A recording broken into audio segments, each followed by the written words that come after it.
Yeah, going to be a nice weekend too. Into early next week, potentially settled. Lovely. Just perfect.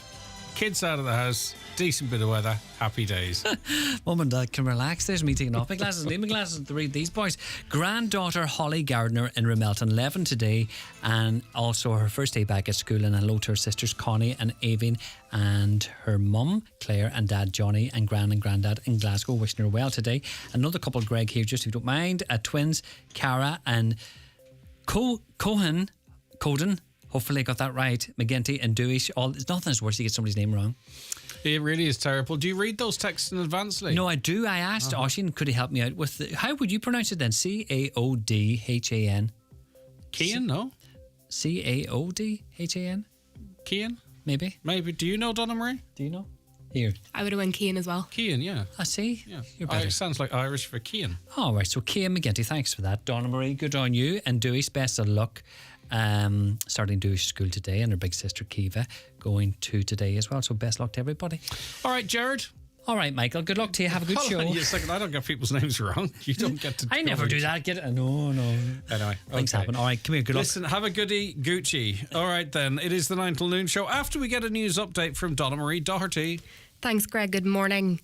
Donegal is one of 7 constituencies to remain totally unchanged under the Constituency Review Report 2023. Others include Clare, Cork South West, Dublin Central, Kerry, Limerick County and Waterford.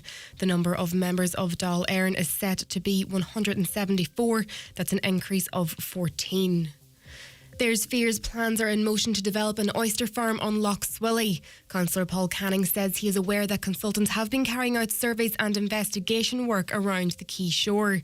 He has proposed a public meeting to be held to discuss the manner in which he has been liaising an Irish marine ecologist on with. Councillor Canning has warned that it is too late to object to the erection of trestles once the foreshore licence has been granted.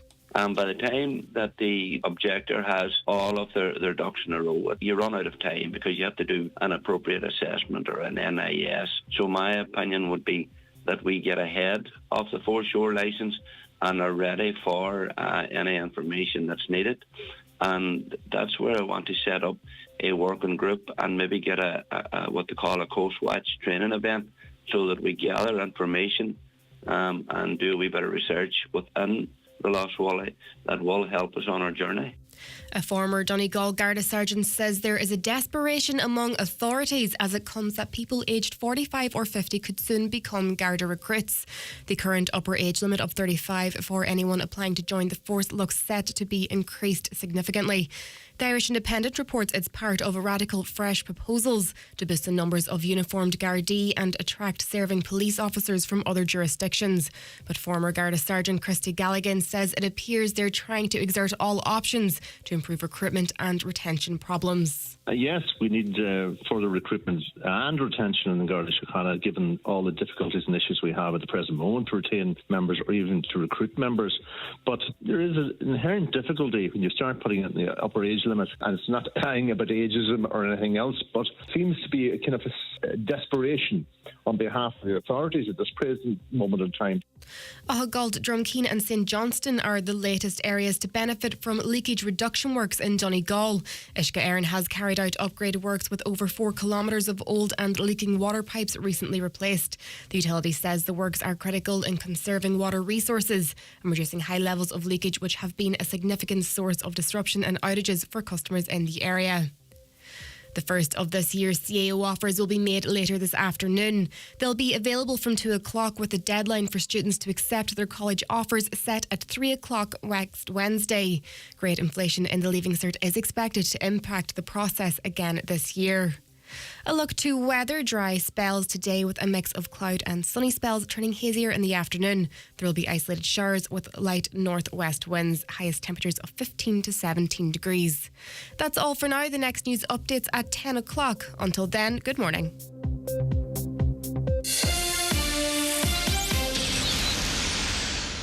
Only Murders in the Building is back on Disney+. You know what this means? Murder? Yeah, murdering. The stage is set for the wildest season yet. We're onto something here.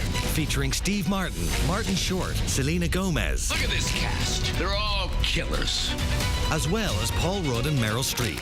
This is so exciting. I'm honored to work with you. Just don't upstage me. Only Murders in the Building. New season now streaming exclusively on Disney+. 18+ subscription required. T's and C's apply. The county's #1 talk show, The 9 till Noon Show on Highland Radio. And now, it's time for the talk of the Northwest, The 9 to Noon Show with Greg Hughes on Highland Radio. Hello, good morning. 4 minutes past 9, Wednesday the 30th of August 2023. How are you all keeping? I do hope you're very well indeed. You're welcome along. Good to have you on board for another 3 hours of the 9 till Noon Show here on Highland Radio. And it's a busy one. We've got a lot to break down, not least the Electoral Commission announcing that Donegal is going to stay as a 5-seater with a little bit of the bottom of the county, but not insignificant, remaining part of Sligo Leitrim. I think that's come as a bit of a surprise to many. John McAteer is going to be joining us shortly to go through it. We're going to talk about perhaps maybe too the potential runners and riders in the next general election. What impact will this have on Sinn Féin's aspirations? Can Fianna Fáil and Fine Gael retain their representation? What difference might the emergence of a 100% Regis political party have on the whole state of affairs? We want you involved in the conversation as well, because you out there are as much experts as anyone else. 086 60 25,000 is the WhatsApp and text number, or give us a call on 07491 25,000. As someone who just happens to be in Sligo Leitrim, literally on the borderline, personally, it's quite an annoyance for me, because arguably there isn't enough of a population that could be organised in such a way to elect someone from that part of the world that you would feel, you know, that you are genuinely represented in the Dáil. That's no disrespect to those TDs elected in Sligo Leitrim and what have you, but they are a long distance removed, and they themselves, as at least one or two of them, have said the logic would be to return Donegal to a single constituency. But anyway, be that as it may, they say they couldn't do it because to do so would cock up the figures or something to that effect. But anyway, we'll get to that. We'll run through what's on the front of and inside some of the newspapers today. We'll start with the locals. And a woman has been charged with the murder of a man whose body was found in the water off Slieve League. Nikita Burns was hauled before a special sitting of Letterkenny District Court on Tuesday morning after being charged with the murder of Robert Wilkin. Burns, a 21-year-old with an address at West End Bundoran, appeared for a short hearing before Judge Kieran Liddy. Burns was arrested on Monday morning in Letterkenny and detained at Letterkenny Garda Station under Section 4 of the Criminal Justice Act of 1984 after questioning. Detectives charged Burns with murder. Detective Sergeant Matty Murphy gave evidence of the arrest, charge and caution of Burns. Detective Sergeant Murphy told the court that he charged Burns at 10:21 on Monday, August 28th. After being cautioned, Burns told detectives, "I didn't do it." On to the Finn Valley Voice. A Stranraer student who received an impressive 8 H1s in this year's Leaving Cert exams plans to study theoretical physics. Kiva Burke has urged students to work hard and do your best if they want to succeed. The Inish Times this morning. Businesses in Buncrana could withhold rates if the town's 30 minutes off free on-street parking is withdrawn. It's been warned. Donegal County Council's exploring abolishing the free on-street parking, which was voted in by councillors in 2006, under a review of the parking regime in the town. The council believes the move would increase income from the charge, the proceeds of which can be spent locally, such as on improvements to the town's streetscapes and footpaths. The council says the on-street parking is operating at a loss, but traders in the town have reacted angrily to the suggestion. They say many businesses rely on the free parking and the loss of it would have a severe impact and see some traders forced to close. On to the Nationals now, and it is almost impossible to comprehend another multi-fatality road traffic collision in County Tipperary, and it happened late yesterday, which means that a lot of the papers have to go to print to get copies to this part of the world, and it's not featured as prominently as it would otherwise be. But again, it's just there are no words. 3 people, including a young child, were killed last night in the latest horror collision on our roads. The crash, which involved one vehicle, happened near the townland of Rathcown outside Cashel, County Tipperary last night. A man, woman and a young child were confirmed dead at the scene. 2 other adult passengers in the car were also injured. One was in a critical condition last night, while another was said to have suffered less severe injuries. And it's emerged since the papers went to publish that the young person, just 3, I believe, was a backseat passenger in the car. The 2 people that died were the child's grandparents, both aged in their 40s, and the child's parents, aged in their 20s, were the front seat passengers. It's understood members of 2 separate families heard the crash and went out to it before raising the alarm last night. 2 fire brigades and an ambulance were quickly on the scene within minutes. Local Fine Gael councillor Declan Burgess said this is another horrible and tragic crash just outside the town of Cashel, so soon after the awful loss of Luke and Grace McSweeney, Nicole Murphy and Zoe Coffey. They died in a crash on Friday in the same county, not too far away from this latest incident. Again, it is just too sad for words. In the Irish Times this morning, we learn, we kind of know this ourselves, but anyway, the cost of a litre of petrol and diesel could soon cross the €2 barrier again as rises in excise duty, a spike in demand and a reduction in the global supply of oil creates a perfect storm, AA Ireland has said. And you know, the real impact of this is obviously the day-to-day costs. But there's lots of you listening out there, either yourselves or family members, that have to travel quite a bit to work, myself included. And, you know, you be afraid to add up how much it costs in petrol and diesel, don't you? Because it can be 60, 70, 80. I know some people paying 100, 110 euro to fill a tank, and they're having to do it at least, you know, once or twice every fortnight. And then next thing you know, you're up on a levy of 500 or 600 euro a month just to get to and from work. And that's just in fuel costs. I mean, it's an awful burden for some. This whilst your income is static. Right, so whatever money you have left, this is eating into it. Well, the average cost of motor fuel stands at around $1.70 a litre at present.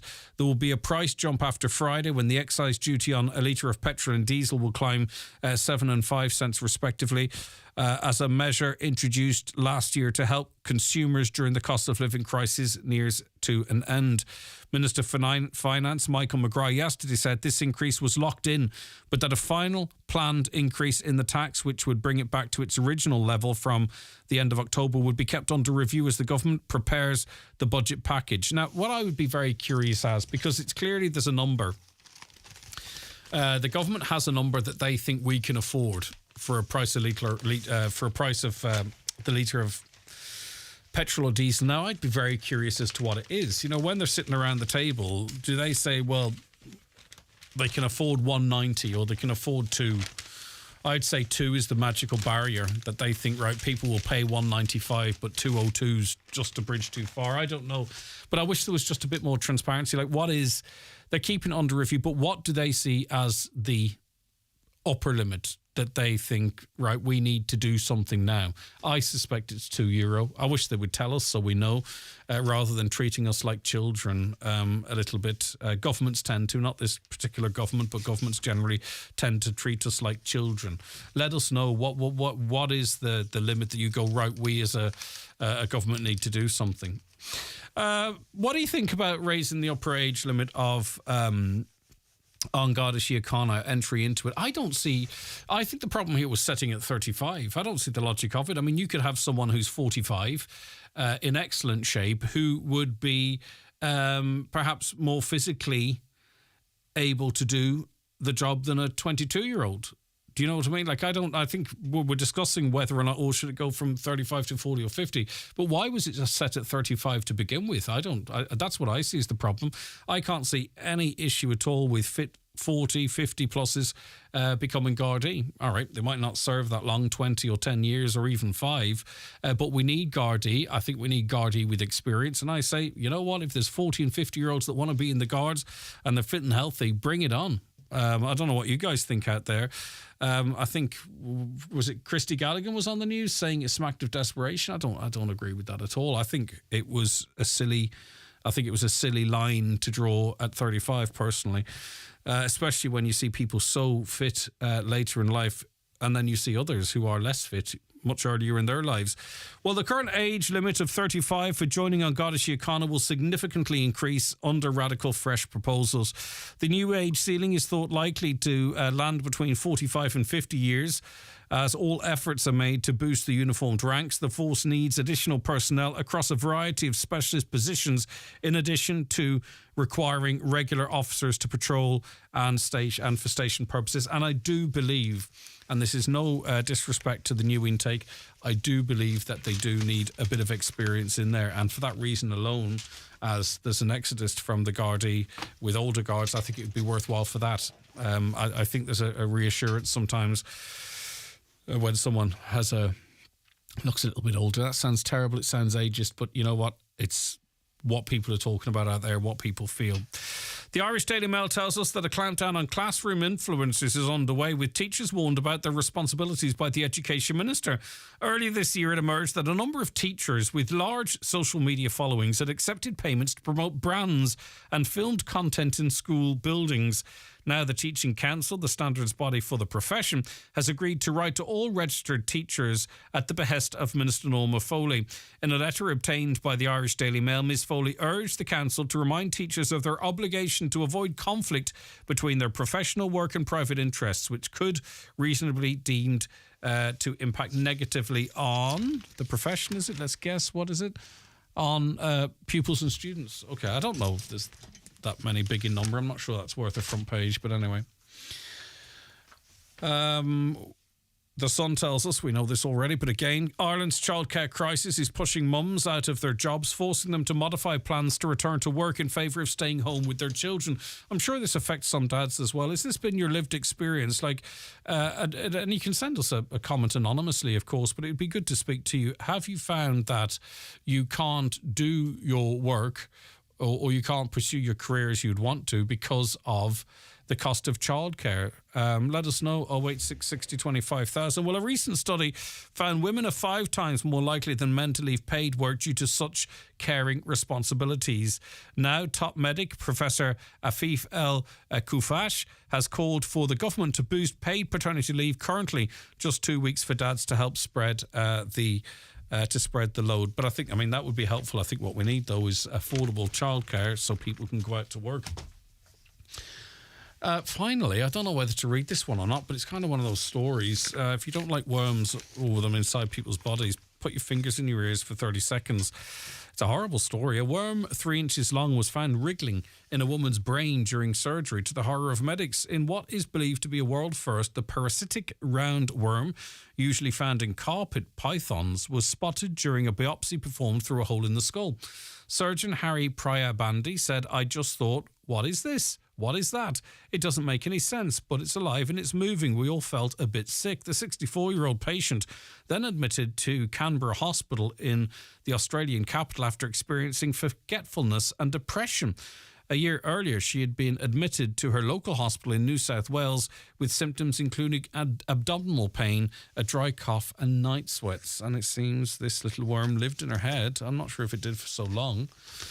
It's the first of its kind, but it's the first that's been discovered. It doesn't mean it's the first ever, I suppose. Right, okay, let us discuss these electoral boundary changes. Well, there are no changes for us here in Donegal. We'll do so after we take a quick break. The newspapers are courtesy of Kelly Centra Mountaintop Letterkenny, the C-Store National Large Forecourt of the Year for 2022. The 9 till noon show is brought to you by Letterkenny Credit Union, offering low-rate car loans with fast approval. Apply online at letterkennycu.ie or in office today. The sounds of laughter, the words of a friend, your favourite song. Sounds mean so much to us, and our world grows smaller if we experience hearing loss. At Hidden Hearing, you can trust our expert audiologists to help, with a no-quibble 90-day money-back guarantee to ensure peace of mind. Visit www.hiddenhearing.ie or call 1850 21 44 88. Hidden Hearing. Life is worth hearing. The Rent-A-Room Relief Scheme is now open, and you could earn up to €14,000 a year tax-free by renting a room in your home to a student. This scheme is open to everyone and won't affect your payments if you're in receipt of social welfare support. Find out more at gov.ie/Room for a Student, an initiative of the Government of Ireland.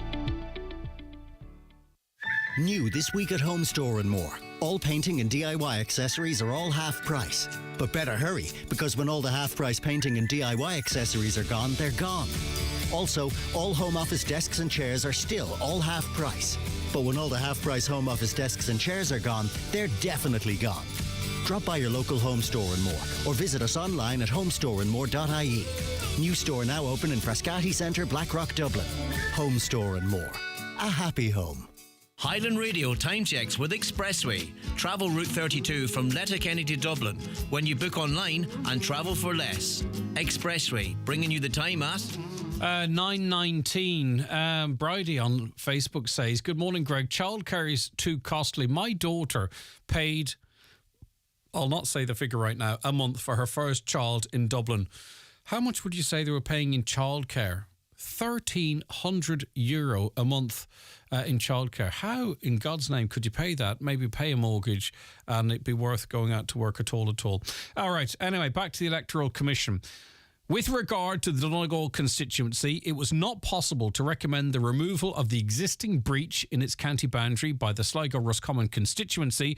To have done so would have resulted in a variance of more than 12%, which the Commission considered too high. John McAteer, editor of the Tyrconnell Tribune. Look, there's a lot to digest, break down here, but first and foremost, it is still, I find it extremely annoying. It's a balls, as we might say if we weren't on the radio, that a slither of Donegal, South Donegal, is not going to be part of the rest of the county. Unfortunately, and the reality here is that we were just of the population of just over 167,000, to have 2 3-seaters, you'd have to be much closer to that 175, 176. We weren't going to get there, but there was a bigger problem than that, in that there's 18 divisions in North Roscommon, in the Sligo-Leitrim constituency, to make up the numbers. So Sligo-Leitrim would be losing that Donegal vote entirely, because if we were to make up those 6 seats, we would need to get those areas north of Ballintrae, Ballyshannon and Bundoran back. That, if we were having this conversation yesterday, we might have been calling it exactly as it is today. Anybody I talked to in the last week, and there's a big interest in it, mainly because people are very opposed to the idea of extra seats. But most people didn't see any real change. They saw changes predominantly around Dublin. But like for Donegal, the 5-seater is one that we're going to have to live with for the foreseeable future. We've had it now in 2016, 2020, and now probably next year or the year after it. And it will work. Like the ratio per TD is going to be 31,500 people. It was slightly over 32,000. So there's some minor variations in the south of the county going towards Sligo-Leitrim. Yeah, we have this one TD for every 30,000. In Britain, it's one for every 90,000. So obviously they were going to stick to their guns on that. That wasn't up for negotiation, I presume. It wasn't up for negotiation because it can't be under the current 1937 constitutional decision of Eamon de Valera to enshrine it in the Constitution back in the day of when there was no communication whatsoever. There was hardly any travel to Dublin. The fact that it's enshrined in the Constitution as between 20 and 30,000 with a minor variation either side of that is something that should have been changed long ago. There should have been a referendum on that. Willie O'D was talking about that rather belatedly last night. Michael McGrath is disagreeing with that, so we're going to have another 14 TDs come the next time. That would be utterly ridiculous.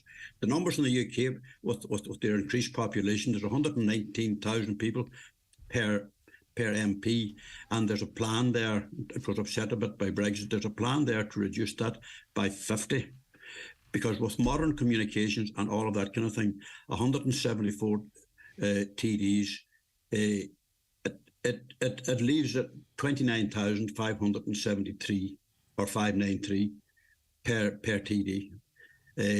Probably the lowest in the EU, but we have to live with what we have there. And I think the main parties will all be breathing a slight sigh of relief here that the county is not split up again, because the split would leave some rare breaches, because the population base is very much towards Letterkenny and towards Inishowen and away from the southwest. You could see areas up into Termond, Kilmacrenan almost, across the Jacob Bridge into Rathgill, probably and up to Cranford along Mulroy Bay. You could see areas around Fintown coming down into Glenswilly and Churchill. But we haven't to worry about that this morning. All we have to worry about is that we're just in this situation where we, as we were previously.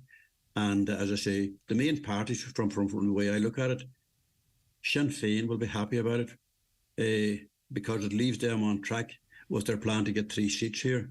It's much more difficult to get 2 seats in a 3-seater than it is to get 3 seats in a 5-seater, if you know what I mean.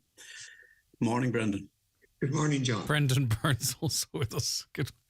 We'll come to you in a second. I'll tell you what, we're going to talk about what the makeup of our constituency might be post election. There was national speculation that Donegal could become could be reunited, so to speak, and North and South 2-3 to 3-seat constituencies. I didn't get that sense on the ground.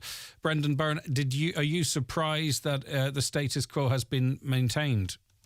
No, not one bit. The maths always indicated, if you were worth your weight in salt and doing analysis of the figures and the population of Donegal, and particularly when the Commission made it known, as they did, that they weren't going to go to the upper extent of number of seats. They made it clear that they were not going to go to 181. And once it went below 178 seats, Donegal hadn't a hope of being reunited because we were well short on maths. And the only way we could be reunited into 2 3-seaters would be by taking in possibly up to a quarter or half the population of Leitrim, and no commission would countenance that. All right, okay, so John McAteer, what will be the makeup? Well, we'll go through it party by party, I suppose. And then, of course, we have the 100% redress party, which certainly throws a spanner in the work for some, potentially. So Sinn Féin got it wrong in the past. They went for 3 seats. It wasn't successful, and they barely scraped 2. Things have changed significantly since then. Can they return 3 TDs in Donegal? And if so, how? The incumbents, we'd imagine they return. But where does the third candidate come from? Who is it? It could easily be Gary Doherty again in the Finn Valley. Up in your area, Brendan, it could be Noel Jordan. It'll be in and around those 2 candidates, I would imagine. Given that they have a block of 45% of the vote there, 34. Does Gary Doherty have the profile for it, John? And Gary's a fine gentleman, as is Noel, as everyone that's in this county, pretty much. But strategically, that's what failed the last time. It would take. Does he have enough core support there as a starting point? He seems a wee bit north in the county, for in my opinion. Yeah, well, he's in the Finn Valley, Stranraer area.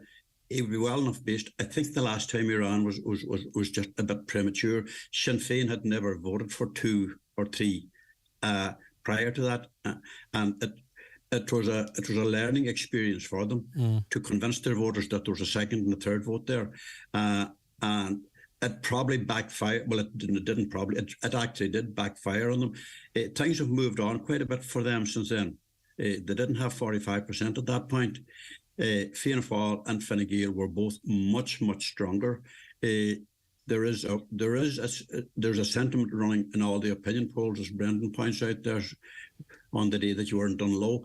There's a sentiment running in the opinion polls in favour of Sinn Féin, and it's ongoing and it's increasing. Probably the reason for that there is that the 3-party coalition is not seen to be serving the people to any great extent. It's just sort of a steady as she goes. We have loads of money. It's not evident on the ground. It's not evident in childcare. It's not evident in the health system. It's not evident. The price of fuel is going up 5, 6 or 7 cents again per litre this weekend. We have a different dynamic politically in Donegal, and it probably is going to transcend itself nationally as well, because nobody would be watching these results more closely than Shinners this morning. They'd have been worried about North Kerry there. Pat Daly would be hoping to bring in a second seat. I don't think he's going to unseat Danny Healy-Rae, but they would have high hopes of a second seat there. Likewise, across those Dublin constituencies, there would be high hopes there of extra seats. Yeah, for sure. There's a few interesting elements in that we'd get to. But in terms of a Sinn Féin third candidate, if she can be persuaded, and I don't know what the situation is at the moment, I mean, the logic that for me, if I were saying to them, you need to get Cora Harvey on that ticket. And that's no disrespect to Noel or Gary, but there's an awful lot of boxes been ticked there, and a great speaker, a very strong, I would say, a very, very strong candidate that I would see if they wanted to be successful, the person that they probably need to get in there. What do you think, Brendan Byrne? Well, there's a few factors that are going to ultimately decide for Sinn Féin. One, they're going to have to do some polling to see how strong the Micah candidate is impacting on them. And once they've weathered that storm, they'll decide strategically where they're putting the candidate. And I would have to agree, a three-candidate strategy with Cora Harvey as the new addition to that would be by far the strongest Sinn Féin ticket because of her location. There's also the gender balance. It's very difficult for any party in a five-seater now to run three male or three female candidates for that matter. So there has to be gender balance there. But in terms of Cora Harvey, and I served with her on the council, she's a formidable candidate. She's very well located near the Twin Towns. And the other thing is, in a five-seater, the influence of the Finn Valley area, and once you have the right candidate, is going to be significant because there's population growth there. And of course, Noel Jordan wouldn't have the benefit of anything south of Lahey Ballantrae effectively as well too. He's from Mount Charles, which you know his natural hinter would be perhaps more southerly than westerly or northwesterly. John, what do you think of Pádraig Pearse, Cora, and listen, if Pádraig were to struggle in Inishowen, it would be the ideal ticket. Now, Cora Harvey has remained very much, as you know, Brendan, outside of politics at every turn of the road ever since she stood down. Where she goes now, what her career prospects are, these are all issues that she'll have to consider. Her family. We're assuming here that if you're going to run three candidates, one of them at least will have to be a female on the gender balance thing, and you can't avoid that. If it's not going to be Cora Harvey, probably it would have to be, well, I don't know how they would try to get around the regulations by running three of the one gender.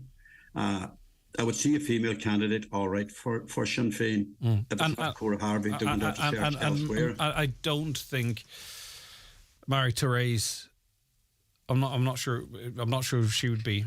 I mean, she'd be very good. I'm not sure she'd be interested. I don't know Marie-Thérèse personally, but just probably been based in Dunlow, would live much too close to Pearse Doherty. It would have to be up in that Stranraer area or south of the Gap, more up towards Donegal town, more into your area, Brendan. All right, Brendan, Fianna Fáil, what do they do?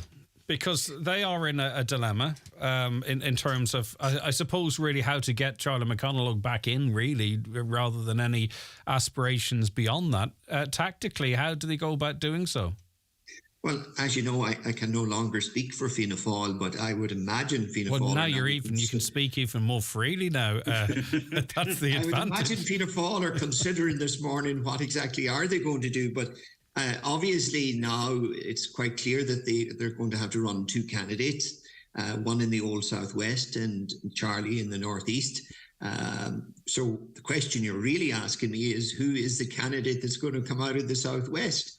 And I think the candidates that would be looking at that position are, of course, Michael Naughton, who's very much south in the constituency. You have Anthony Malloy, who's Ardra Glenties based. And you cannot rule out Pat the Cook Gallagher, who's probably the most busy of all. Yes, but the person, if it were me, that would be most least in favour of Pat the Cook running would be, if I were he, Charlie McConalogue. Yes, well, I would have to say Charlie would probably be the best man to answer that. But the reality is, and I saw it myself when I was Director of Elections in 2011, if you get the strategy wrong, and that was when Mary Coughlin lost her seat, the strategy itself does more damage to you than the change in the swing within the electorate. So Fianna Fáil are at a critical crossroads here, where they need to do some hard thinking about what strategy they're going to put in place. Charlie alone as a single candidate won't work. Charlie plus a weaker candidate will not work. Two strong candidates, Charlie plus another, may well not work either.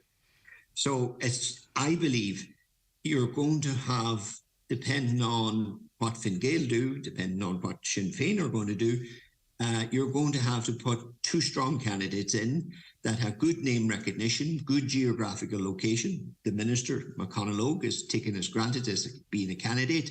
So the choice is in the South, do you put Pat the Cope Gallagher, do you put Anthony Malloy or Michael Naughton? But you put in Pat the Cope Gallagher if you want your best chance to win a seat. He's seen by many still as a TD, even though he's not elected. If you chat to people, they'll say he's the busiest TD in the county. But that would perhaps put him as the number one candidate ahead of Charlie McConaughey with everything that's going on. No, in terms of popularity potentially, would he outpoll Charlie McConaughey? Well, popularity in itself won't win a seat for you. It helps to win a seat, definitely. But if you look at the last general election, much to everyone's surprise, the whole west of Donegal voted in a greater ratio for Pearse Doherty, and rather than splitting the vote evenly between Pat and Pearse, and that's what left Pat the Cope out. If that were to happen again, then you would have a repeat of what occurred in 2020.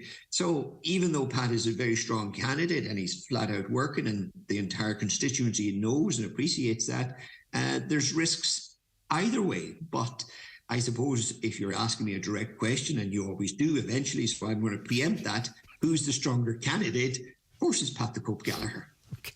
Of course it is, because like 7,500 votes sitting there. Where else would you get it? Fianna Fáil could count themselves very lucky to have a candidate. Is it going to be an age issue here, or is he going to come up against that? Why should he? Like if you're sitting on 7,500 votes and they're not going to be utilised, like Brendan, you will know that a big percentage of that 7,500 votes are very personal votes for Pat the Cope, probably about 4,000 of them. Are you going to jettison that?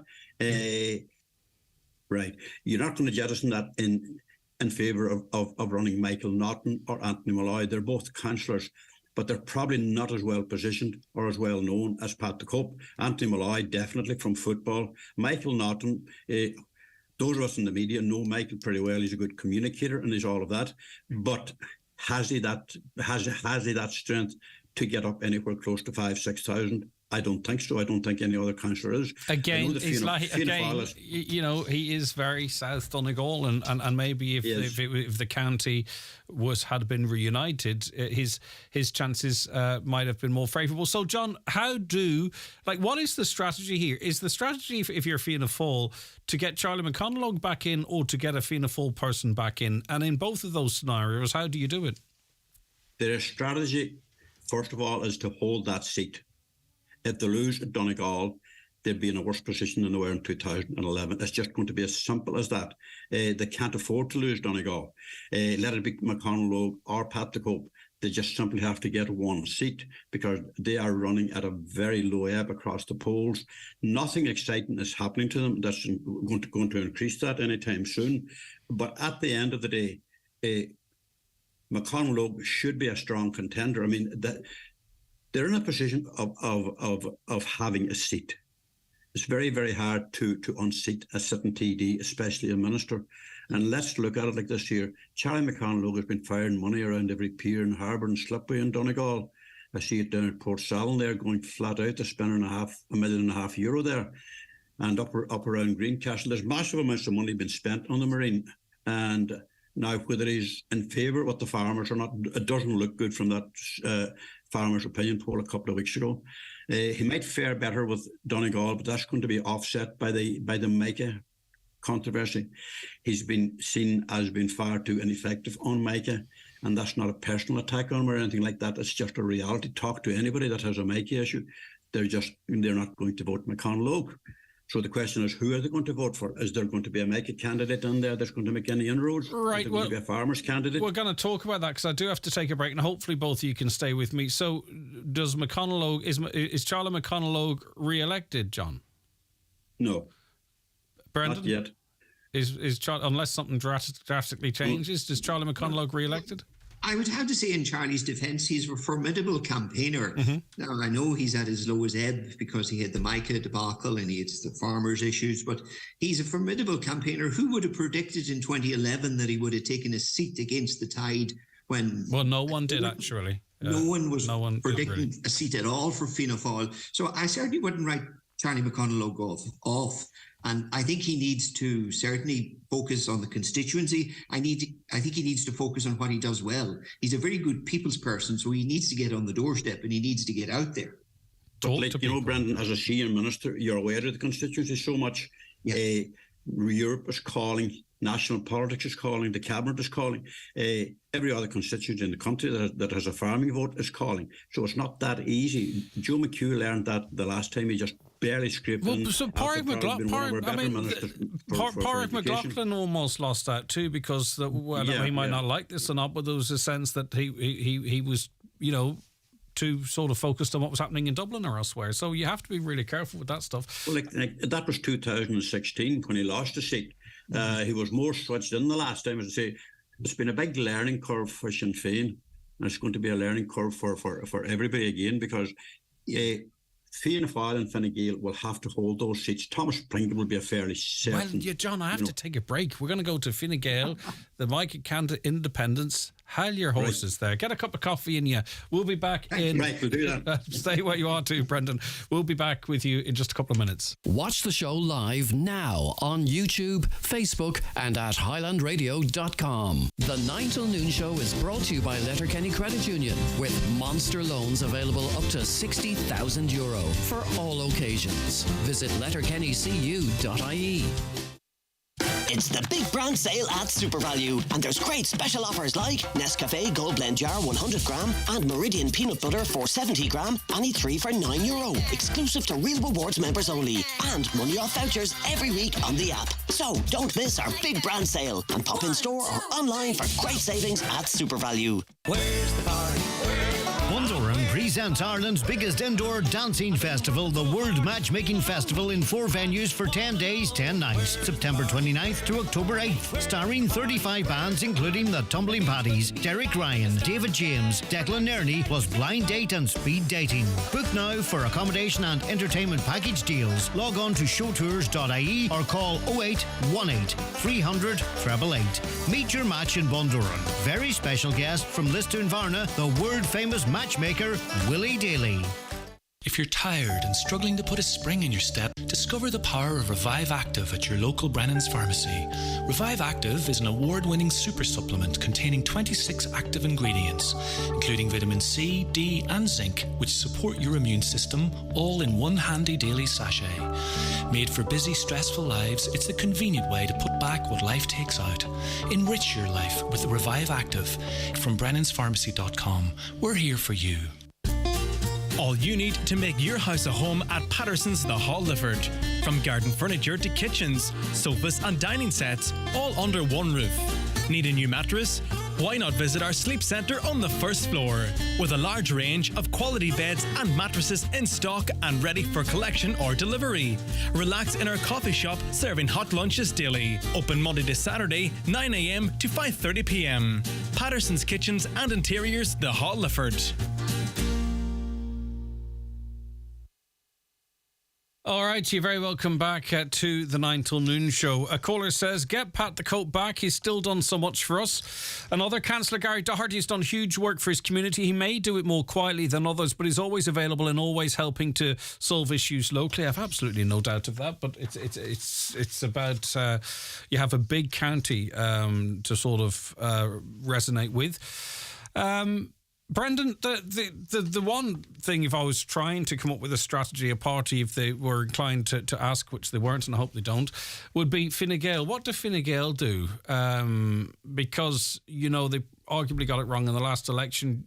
Joe McHugh, I think he's even with the defective concrete issue, I think he remains relatively popular, but he's not for running again. So, Brendan, what do Fine Gael do? Take a hard reality check and sit down with Joe McHugh. I think if they have any fighting chance of retaining the seat in Donegal, it's with Joe McHugh. the transformation in Joe McHugh and John McAteer mentioned it, from the time he was minister to present, is phenomenal, and he's connecting extremely well with the electorate.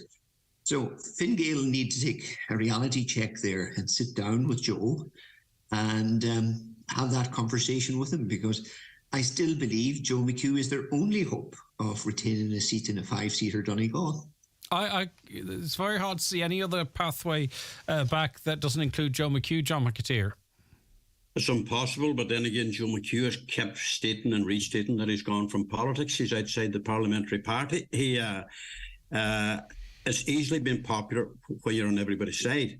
If he's inside the parliamentary party, he's got to organise meetings. Fine Gael is in disarray across Donegal, from what I'm learning from talking to their grassroots. Fianna Fáil is probably not much better, except this is the difference here. Fianna Fáil have 12 strong councillors who hold and bind the organisation together.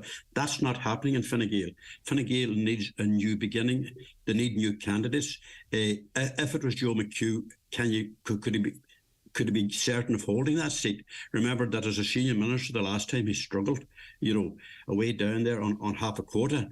And that probably hasn't changed. The Mackey vote is probably not going to go to McHugh, because he was there during the period of Mackey, and he was there back in the government until last year.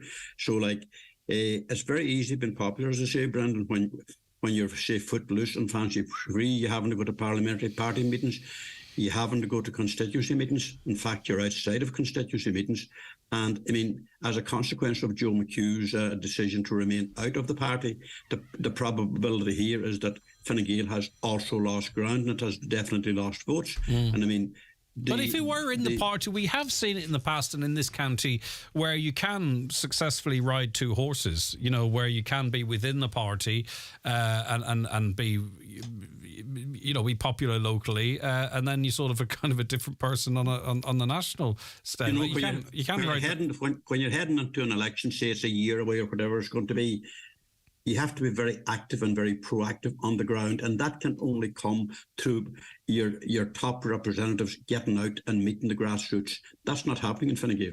It probably isn't happening in Fine Gael to any great extent, because their grassroots don't matter anymore. We've been chucking it in there as to what impact the 100% Redress Party might have. Ali Farron is PRO of the 100% Redress Party. Are you going to allow me, Ali, to speculate about the general elections? Or are you going to say to me that we'll see how the council elections go first? Well, we're going to, as I said to you one other time, we're going to walk first. So we're concentrating on getting a party set up primarily at the moment, and we're far from there. But we're working on being ready for the county council elections next June. So that's a lot to do yet. Yeah. But get councillors in place first. Of course. And I'll ask you about your targets in that regard in a moment. But would you have preferred to have seen 2 3-seaters? That might have been better in terms of returning a candidate in a general election, or can you see it also doable in this 5-seater setup? I think it might be more doable for us in a 5-seater, but. Numbers, it can change very, very fast. We hope to be very, very strong in coming out of Inishowen and Letterkenny for the general election if we run a candidate. There's most of North Donegal is affected. Mulford and all is affected badly by defective concrete blocks. So, look, we should be having a chance. It's a democratic country, and we should be entitled to run have a party that can speak for the people that's affected by this. So, do you see any sitting councillors switching to your party, or any conversations going in that regard? Not as of yet. Okay, but it's not being ruled out. We're not going to speculate on names, but we'll have to wait and see. Look, there's so much to do. And so much to build on first, and when we're ready to go, then we can talk. Right. And let's be fair, nobody's going to jump ship at this stage until we have a forum in Dublin, and we know things don't happen too fast in Dublin. So a simple rubber stamp in Dublin is taking nearly 2 months. That's our problem. Yeah, and let me ask you, is there a target for council seats? And I know it's really early days, and I don't sort of want to... and if the answer's no, the answer's no. But, I mean, do you look at sort of Milford, Letterkenny in a show and say, well, could we do one each, two each? I don't know. Is there a... Yeah, yes, we're talking about running people in each of them areas, but getting the right candidate that's suitable for us, that is what that ties into our way of thinking, and our party's ethos will be our. There's lots of good, strong people out there that probably haven't even thought about running yet as a candidate. And we want to be speaking to them in the near future, but we're not just ready yet, and that's the only problem. We're not ready yet. No, and that is perfectly fine, and that is why I do appreciate you coming on with us, Ali, and to talk about it. As you say, it's very early doors and waiting for that stamp, but I think these will be players in the next election. Thanks, Ali, for your time. So, how big a role? And of course, I understand Ali's focus being on the locals, but let's jump forward to the general election. John McAteer, how big of a role do you think a 100% redress party candidate will have in this election? Difficult to know that one there, because it's the most adversarial constituency in the whole of Ireland. Every party and everybody within that party, they're fighting separate campaigns. Doesn't matter what else is going on in every other constituency.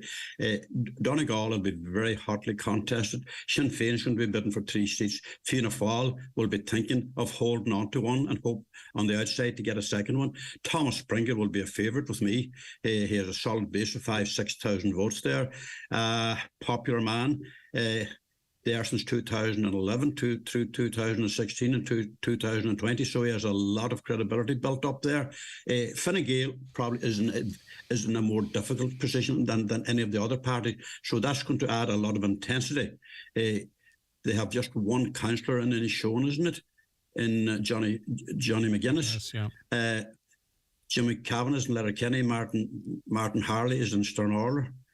And beyond that, they don't have an awful lot going for them. So, as we talked earlier on there, they don't have a figurehead leading them in the constituency, since Joe McHugh doesn't have the party whip and he doesn't have to go to party meetings, and he doesn't have to get out organising. So who's going to do it? I know that they have an area organiser based up in probably outside the county. I don't know to what extent that's playing into improving their lot. I'm just not seeing Fine Gael getting out of that difficulty that they're in. I can't believe this hour is going in so quick. Brendan Byrne, what role do you think a 100% redress party candidate might have, and will their message resonate the further they move, south and west of Letterkenny? No, it won't. Once you go through the gap, unless they can mount a considerable campaign, and you can't underestimate that they would, because it is a very emotive issue. But if you're talking about a Micah candidate, you must look at where the impact of a Micah candidate is going to be. And that's, of course, going to be on Charlie McConnell Oak. It's going to be on Pádraig McLaughlin. So therefore, the whole third seat for Sinn Féin possibly is in jeopardy because of Micah. The only Fianna Fáil seat may be in jeopardy because of Micah. So that kind of addresses the issue that we should be looking at. And we talked about it earlier, the strategies of all the parties and the strategic decision they take where they put the candidates. It's the party that makes the mistake that's going to lose the seat. Mm-hmm. And this is going to be a highly strategized election. So the party that's best organised on the ground will, by default or other, get the bonus. And of course, then, to John McAteer, there's going to be other strong candidates. Mary T. Sweeney has aimed to backing her. She's going to be running in the elections, I am sure. And her message will resonate with an awful lot of people. She has high profile. Yeah. But there's probably going to be a farmers candidate, from what we're gathering, as well, up in Inishowen. We talked there about, you can look at this and sectionalise it. To come out of Inishowen, Letterkenny and Milford, you're going to need the guts of 7,000 votes, because the Micah campaign is going to dissipate south of the gap and long before that. Yeah. But it's not beyond the bounds of reality that can be achieved, but it's going to be achieved at a big cost there, both to Sinn Féin and to Fianna Fáil. I'm not too sure exactly to what extent the Mikey campaigners have put a strategy in place, because you're going to have to organise in every single area if you're going to get votes.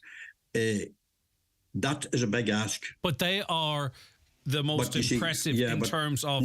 I think that's going to be very important for them is social media and their reach on that, and how they can organise in that way, and how they strategise it. Because you know what, it could be a protest vote for some as well. It could, but like at the same time, Micah is a huge following. It is a huge campaign because it's an independent, free-spirited organisation. It doesn't have a political base. But once you politicise an issue, then you could see splits developing there, because not everybody that has Micah in their home is going to be a Micah candidate, or not just going to be a Micah voter. Councillor Jack Murray. That's a big issue. Councillor Jack Murray of Sinn Féin, your reaction to the Electoral Commission. Do you think it makes sense to retain Donegal as a 5-seater? No, I think it's a very disappointing decision. I think Donegal, since partition, I think has been the forgotten county in favour of the eastern seaboard, and in particular Dublin, and the population of the Dáil is weighted in its favour. I think we could have done with an extra voice in the Dáil for Donegal. I think we should have taken back in the likes of Ballyshannon, Bundoran, completed the county boundaries, divided into 2 3-seaters, and I think they brought that extra voice for the county when it's needed more than ever. You're talking about the defective block crisis. Like, if we had that extra voice in favour of Donegal fighting in Dublin, I think it'd make that struggle a bit easier. So I think it's an opportunity missed today, particularly for those of us in Donegal in the northwest. All right, I wish I had more time, Jack, but unfortunately I don't. Thanks very much for that comment. And both of you, finally and briefly, Thomas Pringle, you'd be confident of him retaining his seat? Yeah, quite confident. I would see it from this distance out. I would see it as Sinn Féin battling for 3.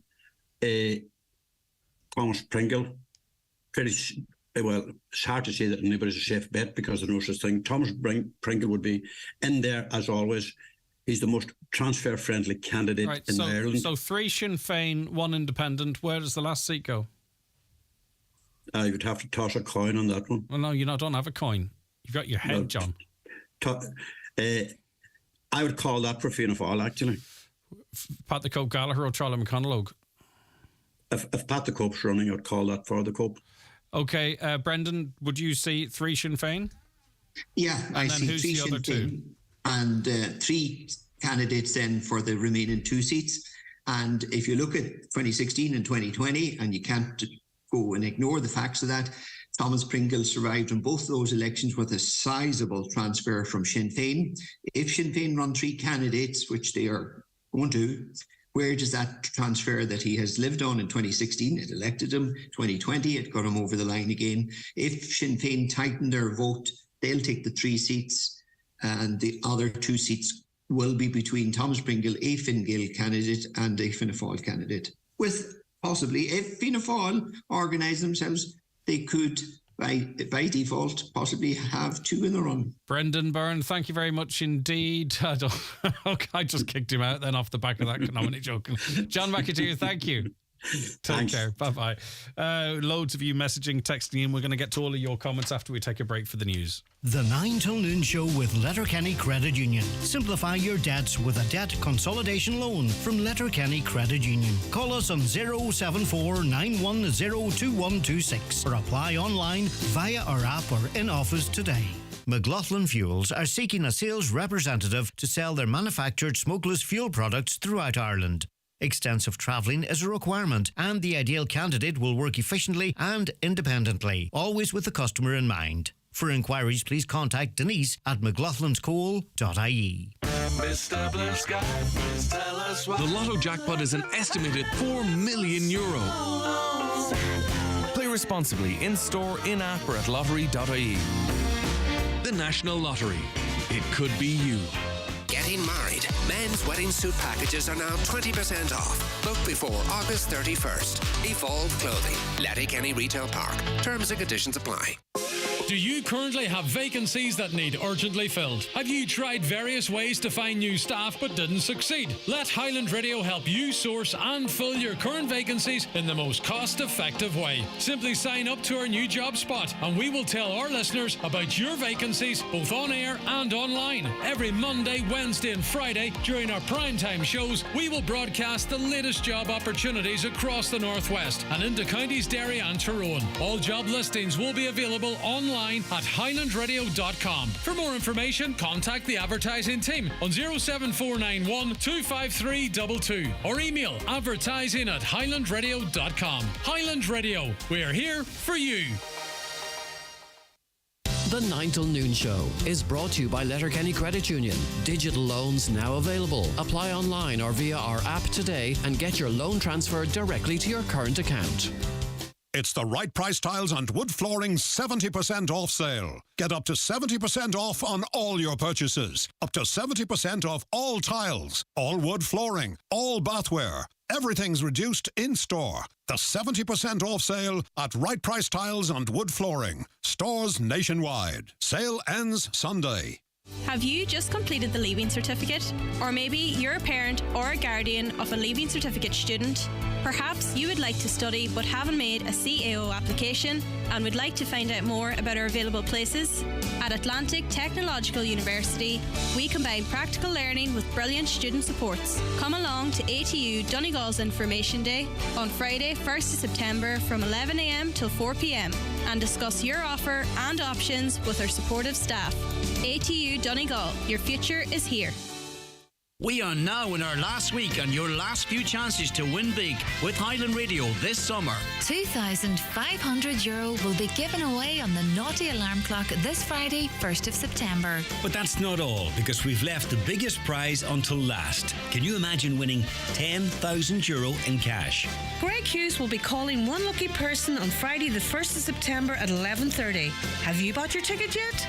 Go to highlandradio.com, click on the link, answer a simple question and purchase your ticket. But hurry, lines close this Friday. What would you do with €10,000 in cash? Live, on air, online and on the Highland Radio app. This is Highland Radio News. Good morning, it's 10 o'clock. Donald Kavanagh at the news desk. Donegal is one of 7 constituencies which will remain totally unchanged under the Constituency Review Report of 2023. Others include Clare, Cork South West, Dublin Central, Kerry, Limerick County and Waterford. The number of Dáil members will increase to 174. With more, here's Sean Defoe. One of the biggest splits is in Dublin Fingal, which becomes 2 new constituencies, Fingal East and West, with the East based around Swords, Portmarnock and Malahide. It's one of 4 new seats in Dublin overall. The biggest redrawing is of Wicklow and Wexford, which become 3 constituencies where there was 2. A Wicklow constituency running from Bray to Wicklow Town and Baltinglass in the west, Wexford, which comprises most of the county south of Enniscorthy, and a Wicklow-Wexford area which starts above Enniscorthy and finishes below Wicklow Town, taking in Arklow. Cork gets 2 extra seats in the North Central and South Central constituencies. Tipperary is split into 2 3-seaters, as are Laois and Offaly. Kildare North gets an extra seat, as does Galway East, Mayo and Meath East, which takes back territory from Louth. In total, 14 new seats in the next Dáil. Well, there's no speculation as to what strategies the parties will adopt in Donegal in terms of candidate selection ahead of the next general election. It's most likely to happen in autumn of next year. It has to happen by February 2025. One imponderable in Donegal is, will there be a defective Bloc's candidate? Well, Ali Farron is PRO of the recently formed 100% Redress Party. Speaking to Greg Hughes on the 9 till noon show, he wouldn't get into speculation about what happens at the next general election. He says they want to walk before they run. We're working on being ready for the county council elections next June. That's a lot to do yet. Get councillors in place first. We hope to be very, very strong coming out of Inishowen and Letterkenny for the general election if we run a candidate. Most of North Donegal is affected. Mulford and all is affected badly by defective concrete blocks. So we should be having a chance. And there was a lengthy discussion on the Electoral Commission report on the 9 till noon show today. You can listen back to that, of course, on our YouTube channel, and later on it'll be podcast on our website, and you can listen back to on our social media pages as the day goes on. A South Inishowen councillor says he believes plans may be in motion to develop an oyster farm on Lough Swilly, and now is the time, he says, for the community to respond. Councillor Paul Canning says he's aware that consultants have been carrying out surveys and investigation work in and around the Quayshore. He's proposed a public meeting be held to discuss the matter and has already had discussions with a marine ecologist from Coast Watch Ireland. Councillor Canning says it's too late to object to the erection of trestles once a foreshore licence has been granted. And by the time that the objector has all of their ducks in a row, you run out of time because you have to do an appropriate assessment or an NIS. So my opinion would be that we get ahead of the foreshore licence and are ready for any information that's needed. And that's where I want to set up a working group and maybe get a what they call a Coast Watch training event so that we gather information and do a wee bit of research within the Lough Swilly that will help us on our journey. Ishgairin says Ochagalt, Drumkeen and St Johnstone are the latest areas of Donegal to benefit from leakage reduction works. Ishgairin has carried out upgrade works with over 4 kilometres of old and leaking water pipes replaced. The utility says the works are critical in terms of conserving water resources and reducing what were high levels of leakage. Killybegs Coast Guard was tasked yesterday afternoon to a report of a broken down yacht in Donegal Bay. The team took the yacht under tow and safely returned it to Killybegs Harbour. The operation started just before 4 o'clock. And a former Donegal Garda sergeant says there's desperation among authorities after reports emerged today that people aged up to 45 or even 50 could soon become Garda recruits. The current upper age limit of 35 for anyone applying to join the force looks set to be significantly increased. The Irish Independent reports it's part of radical fresh proposals to boost the numbers of uniformed Gardaí and attract serving police officers from other jurisdictions. Former Sergeant Christy Galligan says, however, this approach is not without its problems. Yes, we need further recruitment and retention in the Garda Síochána, given all the difficulties and issues we have at the present moment to retain members or even to recruit members. But there is an inherent difficulty when you start putting it in the upper age limit, and it's not tying about ageism or anything else, but seems to be a kind of a desperation on behalf of the authorities at this present moment in time. Well, the forecast, good dry spells with a mix of cloud and sunny spells turning hazier in the afternoon. Isolated showers with light northwest winds. Top temperatures today 15 to 17 degrees Celsius. And that's Highland Radio News. We're back with news headlines at 11 o'clock. Until then, from the news team, good morning. The obituary notices this Wednesday morning, August 30th. The death has occurred of John Mullen, Kirkstown, Letterkenny, reposing at his late residence from 12 noon today with rosary at 9 p.m. Wake with family and friends welcome. Family time please on the morning of the funeral. Funeral from there tomorrow, going to St Eunan's Cathedral for 11 a.m. Requiem Mass, which can be viewed live on churchservices.tv, followed by burial in the family plot in Conwall Cemetery. Family flowers only please, donations if wished to the Donegal Hospice care of Pascal Blake, Funeral Director. The death has taken place of Victor Gibson, 27, Knocknamona Park, Letterkenny. His remains will repose at his late residence from 11 a.m. to 9:30 p.m. today and from 11 a.m. to 9:30 p.m. tomorrow. Funeral leaving from there on Friday afternoon at 1:30 p.m. for 2 p.m. funeral service in Conwall Parish Church, Letterkenny, followed by burial in Ballymore Graveyard, Dunfanaghy. House private please, close family, friends and neighbours welcome. Family flowers only. Donations in lieu of desire to the Irish Heart Foundation care of Terence McClintock, Funeral Director. The death has taken place of Charlie Dorian, Tonduff Clohan. Charlie's remains are reposing at the family home with rosary each night at 8 p.m. Removal tomorrow morning at 10:30 a.m. for 11 o'clock Requiem Mass at Our Lady of Perpetual Succour Chapel, Glenfin. Burial afterwards in Kilworra Cemetery. Family flowers only please, donations to St Joseph's Hospital Comfort Fund, care of any family member or Marley Funeral Directors. Family time from 11 p.m. to 11 a.m. and on the morning of the funeral. Funeral mass can be viewed on mcnmedia.tv. The death has taken place of Elizabeth Loughery ní Farrell, 197 Lower Main Street, Strabane, reposing at her home. Requiem Mass in St Mary's Church, Melmount, is currently ongoing. Interment afterwards in the adjoining cemetery. Donations in lieu of flowers, please, to Melmount Manor Residents Comfort Fund, care of Quigley Funeral Directors. The Requiem Mass can be viewed live via the parish webcam. For more details, including any family health guidelines for wakes and funerals, please go to highlandradio.com.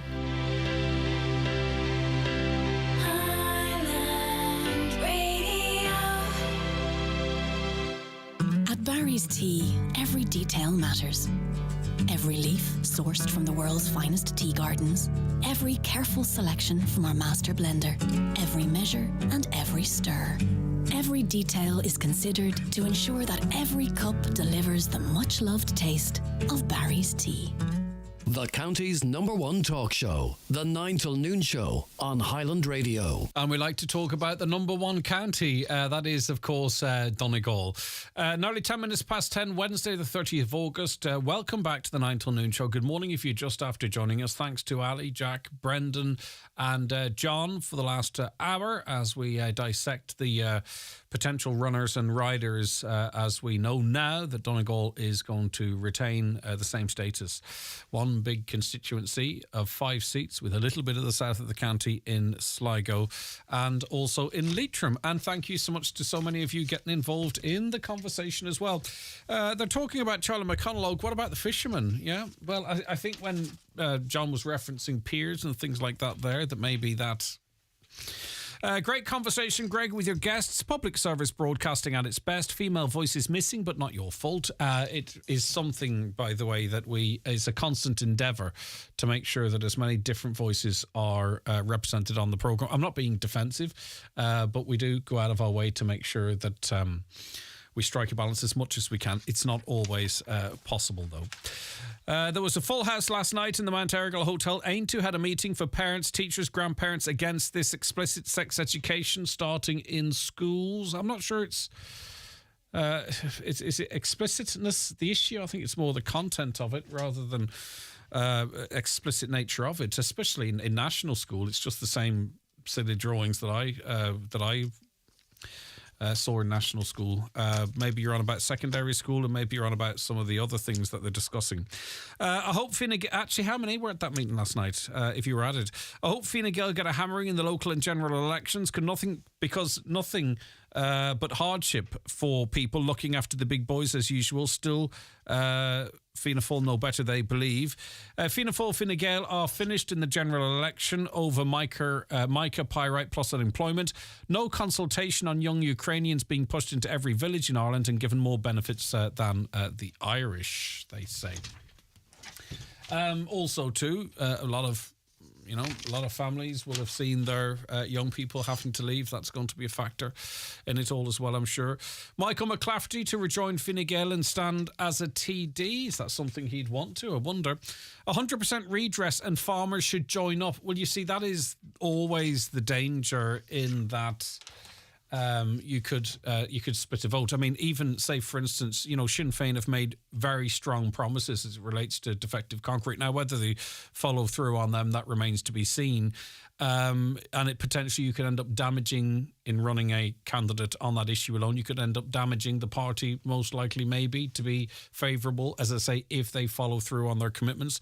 But then again, if you have a farmer's candidate, defective concrete, and others, it does dilute the vote that's available, because you'll always get a core of people, I think, that will vote for Fianna Fáil, Fine Gael, Sinn Féin and Independent, where their seconds and thirds go. But people should never underestimate the fact that both of those parties do retain a core support And it is not unimaginable. And I've said it long before it was said elsewhere, as far as I've heard, that it's not impossible that the current government could be returned. What about your favourite party? Good friend Aintu's Mary T. Sweeney. Could she be the dark horse in the race for a seat and was only cis woman candidate in 2020? I don't know what cis... I know what the word means. I don't know what is relevant in Mary T. Sweeney's conversation. And Mary T. Sweeney's a woman. I don't think she needs any further clarification beyond that. Mary T. Sweeney, I don't know if you've been ironic in calling Mary T. Sweeney a good friend. Mary T. Sweeney's a regular guest on this show.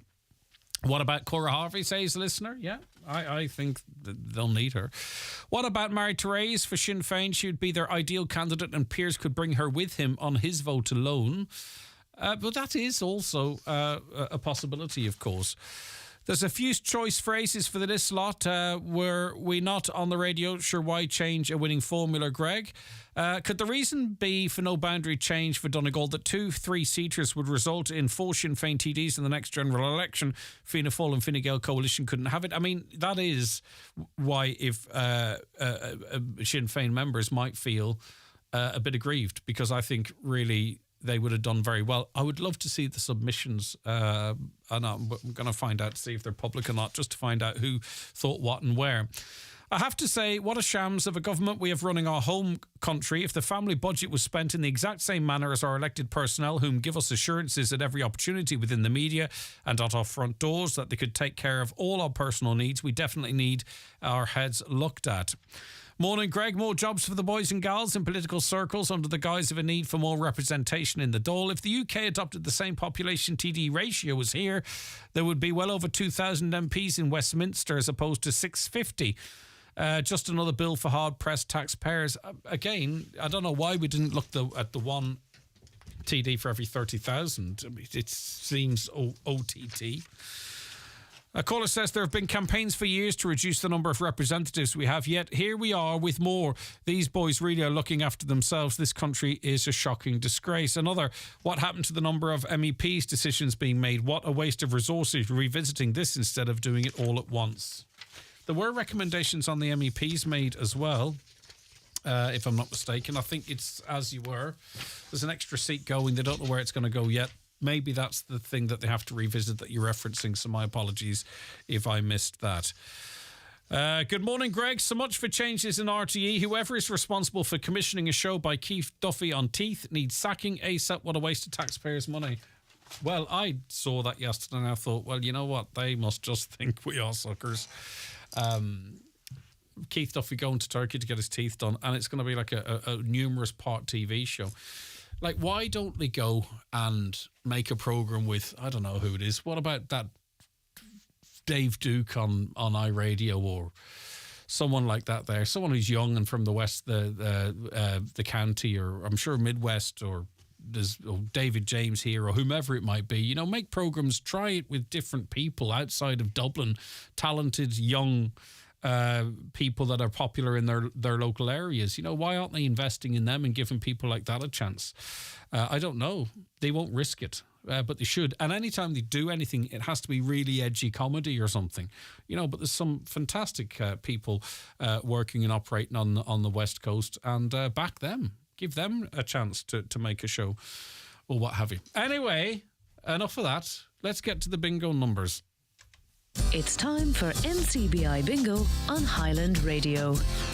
It's Wednesday, the 30th of August. You're playing on the blue sheet. The reference number is S13. It's game number 35. The numbers are 14, 72, 21, 63, 70, 41, 23, 4, 59, and finally 17.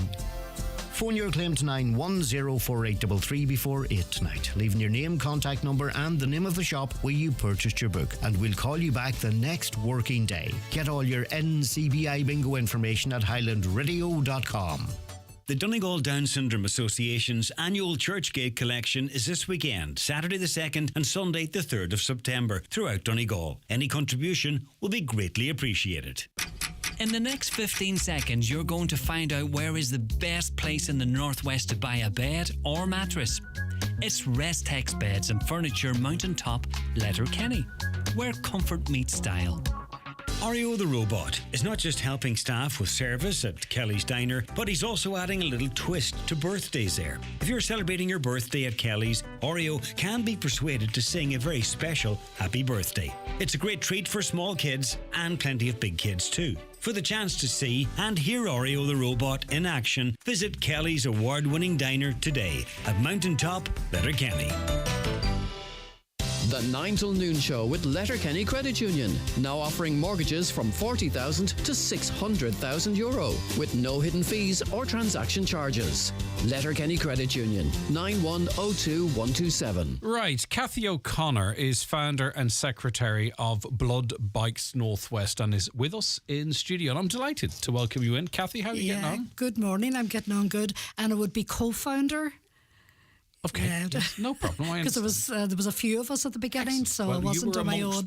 I was amongst them. And we're talking about the launch of a new blood bike, but I think it's just an opportunity, if you don't mind, to talk about the work of Blood Bikes Northwest, because it's one of those organisations, and I think with a few different things, you know, there's more awareness of what you guys do, but I don't think there's enough, because it's the type of service that you only really sort of start appreciating and understanding when you have to avail of it. Absolutely, yes. So talk to us about why you co-founded Blood Bikes Northwest. How long ago and what work do you do? Well, this is our 10th anniversary.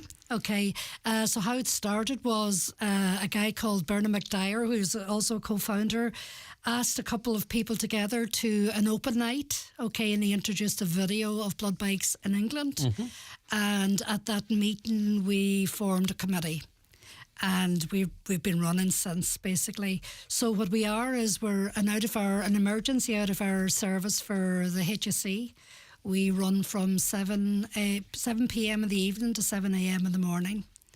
So we have 15 volunteer riders. Yes. Okay, all ROSPA trained, which is advanced training. So, and we're quite active. So, yeah. And what kind of work do you do? Is it all blood or...? Okay. Yeah, we do a variety of things. We do blood samples, we can do x-rays, we can do letters. One of our big ones, I suppose, we worked all through COVID as well, would be breast milk. Mm. We get breast milk from the centre in Enniskillen, which is the only centre in Ireland that provides breast milk. We can also collect breast milk from one home, bring it to another, or bring it to a hospital. So we have a variety of purposes. Yeah. And the advantage in terms of time and what the door-to-door, how important is that? Absolutely. So can you give us a maybe a typical example of a scenario where you guys kick in and the impact it has? Absolutely. Well, just before I forget, we also have done in the past, we've collected chemo medication and delivered it to people in their homes. So we'll get a call, say maybe at about 5 o'clock in the evening, okay, for a rider to go about 7 o'clock to collect from the hospital. So what they would do then is they would go to the lab in the hospital, collect whatever is needed to be collected. We link up with two other blood bikes, Blood Bike East in Dublin and Blood Bike West, and also Cuchulainn down in the Midlands. So if we were to get a call to Dublin, we would go as far as Auchnacloy, meet up with Blood Bike East or West there, hand over whatever, and they take it the rest of the way. If we were going to Galway, we would go as far as Tipperary and meet up with another, most likely Cuchulainn there, hand over whatever it is, and then they take it the rest of the way. So it's brilliant, isn't it? It's remarkable, the work that is done. And talk to us about the type of people that volunteer and work with Blood Bikes Northwest. Who are they? Yeah, they're bikers, ordinary bikers. And the thing about are you up here on a bike? Is that your bike I can see on the monitor up That's there? my bike out there. I don't ride the blood bike though, because I have short leg syndrome. So my legs do be dangling. No, but I am a biker. Yeah. I do some runs. I kick in if nobody else can do it. We also have a van. So we have two bikes. We are unveiling our news bike on Sunday. So we have a ride out on Sunday, and that's celebrating our 10th anniversary. We're meeting at Snugborough. Okay, heading off at about 11:30 and coming back for about 3 or 4. So we're leaving at Snugborough and coming back. We've named the bike Noah because we were a beneficiary of the Noah bed push, and Noah will be there for the unveiling of the bike on Sunday morning. And people know Noah is our good friend Lee Gooch's beautiful son. And that was a remarkable event, Noah's bed push. Absolutely. Now, we have other sponsors, so when you start mentioning one, it can be difficult, okay? Optum would be an ongoing sponsor. We had Bluebird Care at the beginning. So we depend totally on volunteers. Our bikers are just ordinary guys. Most of them are working. So say it's an evening service and a weekend service. So we're giving something back. I suppose that's exactly. we're giving something back to the community. And so the new bike, because you were one of the benefitors of Noah's bed push, will be called Noah. Yes. And you mentioned too, Noah is also going to be an honorary member of Blood Bikes, and Noah and Lee are going to be at the morning on the morning to help launch. Absolutely, yeah, indeed. Brilliant. So thank you for reminding me about that, because I nearly forgot that. Yes, we're making Noah an honorary member of Blood Bikes Northwest. So what is your relationship with the HSE? Because I mean, nothing like this existed before you existed, okay? So the HSE then is a big government-funded organisation. How did that relationship be established? Because there's lots of checks and balances and things that have to be adhered to and followed, and because obviously then they're in a way culpable themselves because they're engaged in this service. So it's not just like, oh yeah, there it is, hop it in the bike and away you go. Like, you have lots of hoops to have jumped through and all that kind of stuff. Absolutely. It was slow. It was a very, very slow process. So it was building up trust, building up the idea, and introducing meetings. At the beginning, a lot of meetings just to build up the idea of what we're about. So now we have quite a good relationship with the HSE. It took, I would say, maybe the first 2 years, even 3, for them to fully get what we were about. But we insisted on being there, sort of. And we had to cut through a lot of red tape too, I imagine, and say, well, this is how it would. It seems crazy that you'd have to sort of argue as to the benefits of it and how it can be done and the logistics. But you were so determined. We were determined. Yeah. We could see the benefits of the service, so we actually save the HSE money. Oh, for sure. No, we don't get any funding from anybody in particular. All of our monies is donations from some of the businesses, from people. We had a football match in Milford, I think it was, there last week, and they donated to us. Some of the bike runs, the Devil's Disciples and them, they donate to us, so we're... The Devil's Disciples. I know it's biking. They're a great bunch. They're a great bunch. And here we have a cheque from the Devil's Disciples. Absolutely. I know, but that's how it works, isn't it? So, and it's a cool name as well.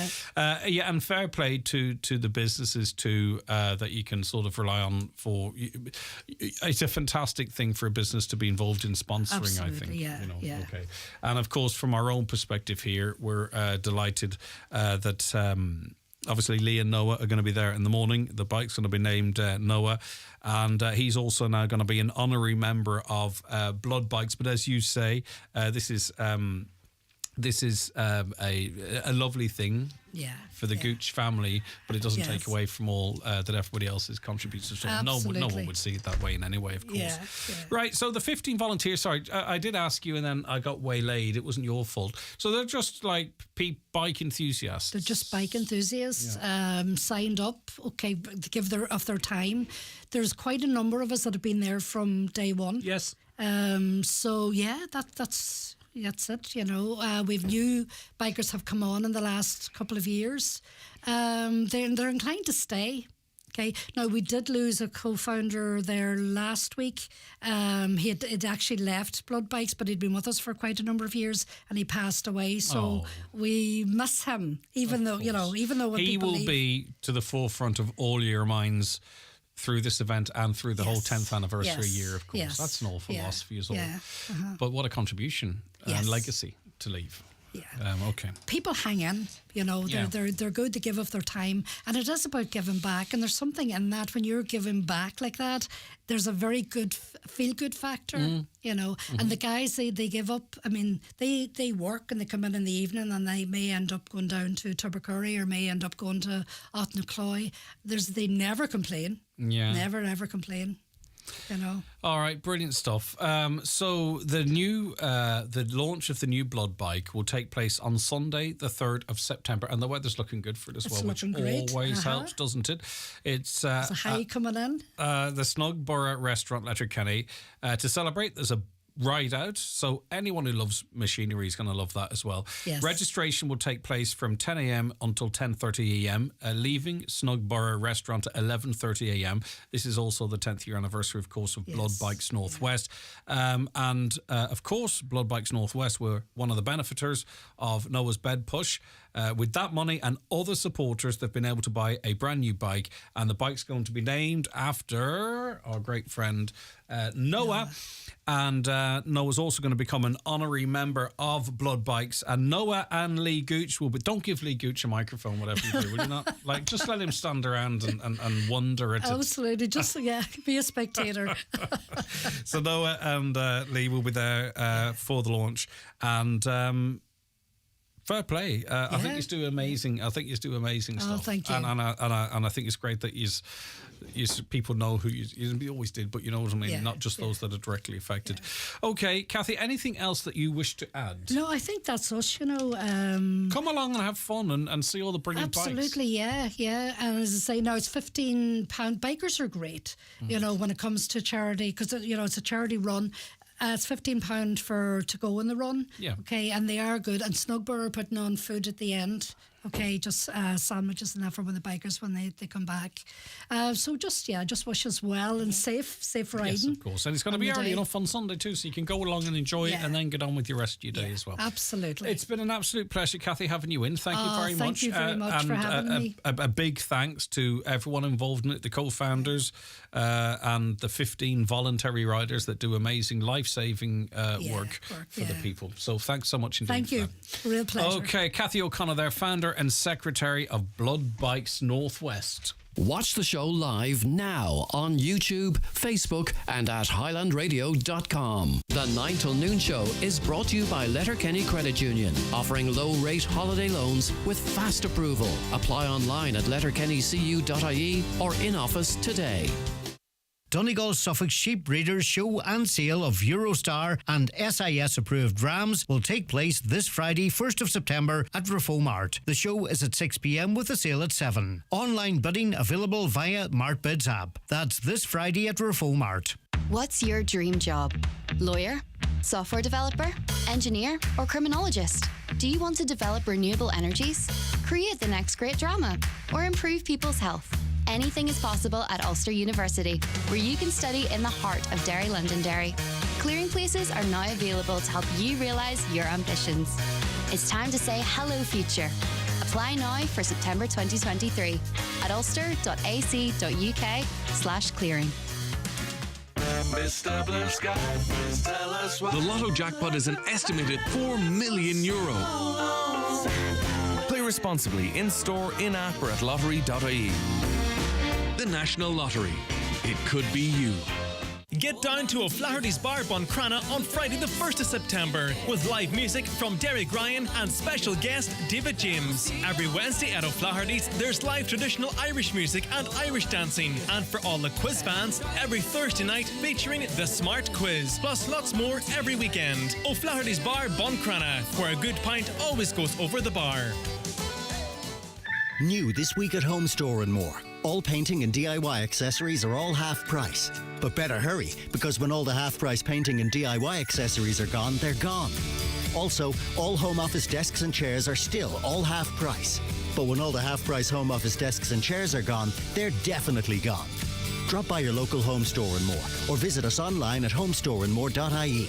New store now open in Frascati Centre, Blackrock, Dublin. Home Store and More. a happy home. You're welcome back to your 9 till noon show here on Highland Radio. And obviously, it's great to have you listening, but more and more of you, and it's great to see. And I think maybe it's because the house is a little bit quieter, more of you are choosing to watch the show as well. And I'll just remind you, if you don't mind, you can watch the programme on YouTube. Now, that's on your smart TV. Most people, I think, if they've bought a TV recently, it's a smart TV. The YouTube app will be on it, or on your Fire Stick. You can either have it on it or it's downloaded onto it anyway. You can watch the show, Highland Radio Ireland, and you can do so on your phone, laptop, tablet as well. We're also on Facebook, Highland Hub, Highland Radio News and Sport. So, as I say, another way for you to consume the show. We really appreciate it. Hedge cutting season getting close, and a lot of dangerous stretches all over, especially minor and secondary roads which need addressing. But a lot of hedges have already been cut. I'm not sure. I think you can still cut hedges, can you, if it's in the interests of the road safety? Sign of lights, line of sights, and all that kind of stuff. I don't know the ins and outs of it, but I saw quite a bit of hedges being quite a few hedges being cut. I'm not going to lie to you, but anyway. Right, okay. We learned yesterday evening the shocking news that another tragedy has visited the beautiful county of Tipperary.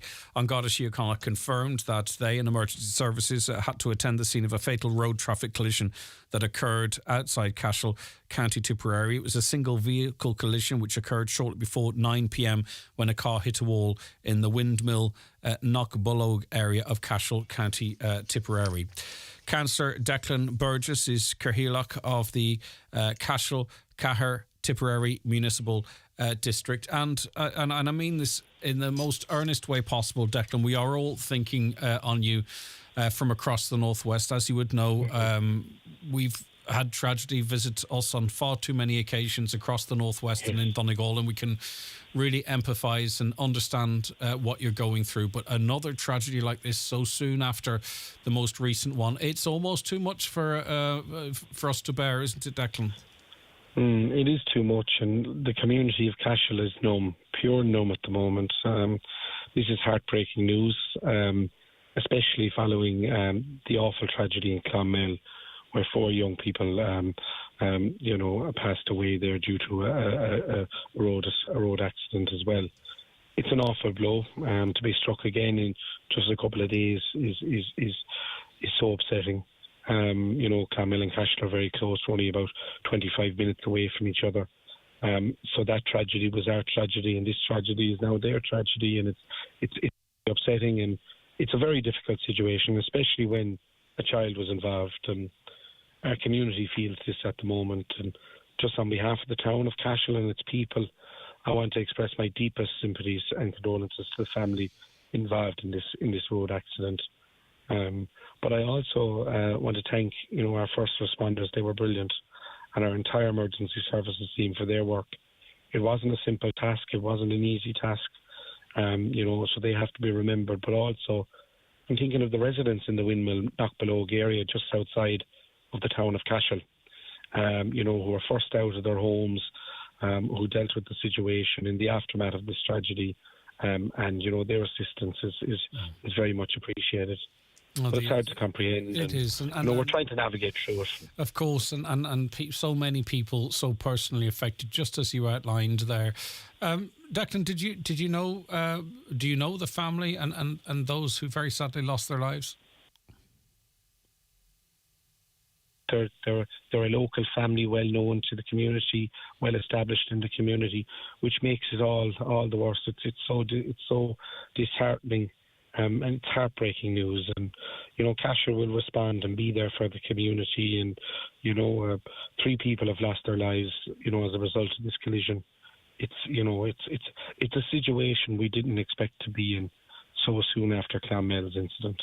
Yeah. Okay. Well, I won't delay you any further, Declan, but just again to reiterate that we are all thinking of you, and these awful tragedies have felt far beyond the borders of your county, and we wish you all the strength needed over the next while to deal with yet another awful situation. Yeah. Thank you for those thoughts. Okay, Councillor Declan Burgess there, who's Cathaoirleach of Cashel, Cahir Tipperary Municipal District. And, when the email arrived in my inbox yesterday, it read so similar to the email we received just before we learned of the awful passing of those 4 teenagers, and I was reading down the email and I saw Tipperary, and I thought the Gardaí have accidentally reissued the same email again. I thought there's no way possible, is there, surely, that we could have another awful incident like this in the same county so soon afterwards, with multiple deaths, a number of deaths as it was described at the time, in a road traffic collision, and then the worst fears became a reality, because then you could see that it was different townlands, and just absolutely awful. A beautiful young toddler and their grandparents, both in their 40s, and the parents of the toddler, the family of the grandparents in the back, mother and father of the toddler in the front, one seriously injured, the other less seriously injured, but they have so much to deal with as well. It's just really, really difficult, isn't it? Right, okay. Greg, who will you vote for when the time comes? I don't know how to answer that question, honestly, because how do I answer that? I don't want to discourage anyone from voting, but I didn't the last time or the time before, if the truth be told. What about John O'Donnell? He's your man. I'm not sure if he's running or not, or how he might run or not. He's made no announcement at this point. Why don't they go and make a documentary on the consequences of having tummy tucks in Turkey and the risks involved? Why are these programmes created for vanity? It's an interesting angle, that, actually. It really is. How funny, funny how the war is to blame for high energy prices, but look who's paying the latest. Who's paying the least? It's Ukraine. They're paying the least. In the war was responsible because obviously gas and what have you was taken from Russia. Ukraine pays the lowest, just in case that caller thinks I've brushed over that. But the wholesale prices are much lower now, and we're still paying through our ears. It's crazy. The 9 till noon show is brought to you by Letterkenny Credit Union, offering low-rate car loans with fast approval. Apply online at letterkennycu.ie or in office today. The Citroën EC4 and all-new EC4X are fully electric, so that means zero exhaust emissions. Their progressive hydraulic cushion suspension means zero vibrations. Their renowned advanced comfort seating means zero discomfort. And now, their impressive finance offer means % interest rate. Book a test drive today at your local Citroën dealer and zero for yourself. What's your dream job? Lawyer? Software developer? Engineer? Or criminologist? Do you want to develop renewable energies? Create the next great drama? Or improve people's health? Anything is possible at Ulster University, where you can study in the heart of Derry Londonderry. Clearing places are now available to help you realise your ambitions. It's time to say hello, future. Apply now for September 2023 at ulster.ac.uk/clearing. Where's the party? Bundoran presents Ireland's biggest indoor dancing festival, the World Matchmaking Festival, in 4 venues for 10 days, 10 nights, September 29th to October 8th, starring 35 bands including the Tumbling Paddies, Derek Ryan, David James, Declan Nerney, plus blind date and speed dating. Book now for accommodation and entertainment package deals. Log on to showtours.ie or call 0818 300 888. Meet your match in Bundoran. Very special guest from Lisdoon Varna, the world famous matchmaker Willie Daly. Now, we had contact from a listener that says, Greg, I have serious issues with how long it takes to hold an inquest into someone's death in Donegal. These delays cause a lot of issues for families. Can anyone explain why it's taking so long? Families are grieving and the inquest hanging over them is taking too long. I have an inquest coming up for a family relative, so I have attended 1 or 2 to know what to expect. Sometimes there are 4 or 7 held on one day. How is that fair? I suppose it's only an issue when you have one personally. I strongly feel more questioning of the delays needs to happen. Then when they are held, no explanation for the delay is given. Now, of course, we're very lucky in that we can invite Dr. Dennis McCauley onto the programme, and he might accept to, and he does accept, sorry, to address this directly, because obviously no one wants to see any family going through any extra difficulty in their grief. So Dr. Dennis McCauley, GP in Stranraer. I mean, do you recognise sort of the comments from a listener there? I'm sure those views are expressed from time to time. Oh, I do. I think that the coroner is. I'm the county coroner, and we're not here to talk about specific cases, but just to explain about the whole process. A coroner is, just to give a background to your listeners, the coroner is an independent judicial officer who investigates sudden deaths, and particularly those that are violent and unnatural. And I think that the vast majority of times the coroner is contacted when there's a sudden death, and the GP or the and Garda Síochána will be present when a sudden death occurs. And we're, first of all, the first screening process we would go through is there anything unnatural here? And that will always form part of the investigation anyway. But more importantly, the only legal duty the coroner has after he's investigated a death is to be able to ensure that a death cert is issued so that a person can be buried. But between that, there's a lot of investigation that actually takes place. So in the vast majority of cases, there's a sudden death, we will contact, the guard will be present, and we'll contact the GP to see if they're aware as to the cause of death. And if that is the case, a death cert is issued. Occasionally, the GP will say, I actually don't know why this person died, so we have to do a post-mortem. And once again, the vast majority of those cases, the post-mortem comes back, and we then I'm allowed to give a coroner cert, which will allow a death cert to be issued. In special circumstances, an inquest is necessary by law, and an inquest is it is when people come to an inquest, we try and make it as respectful and as family focused as we can. But it's a very daunting thing. It generally takes place in the courthouse. There are Garda members present.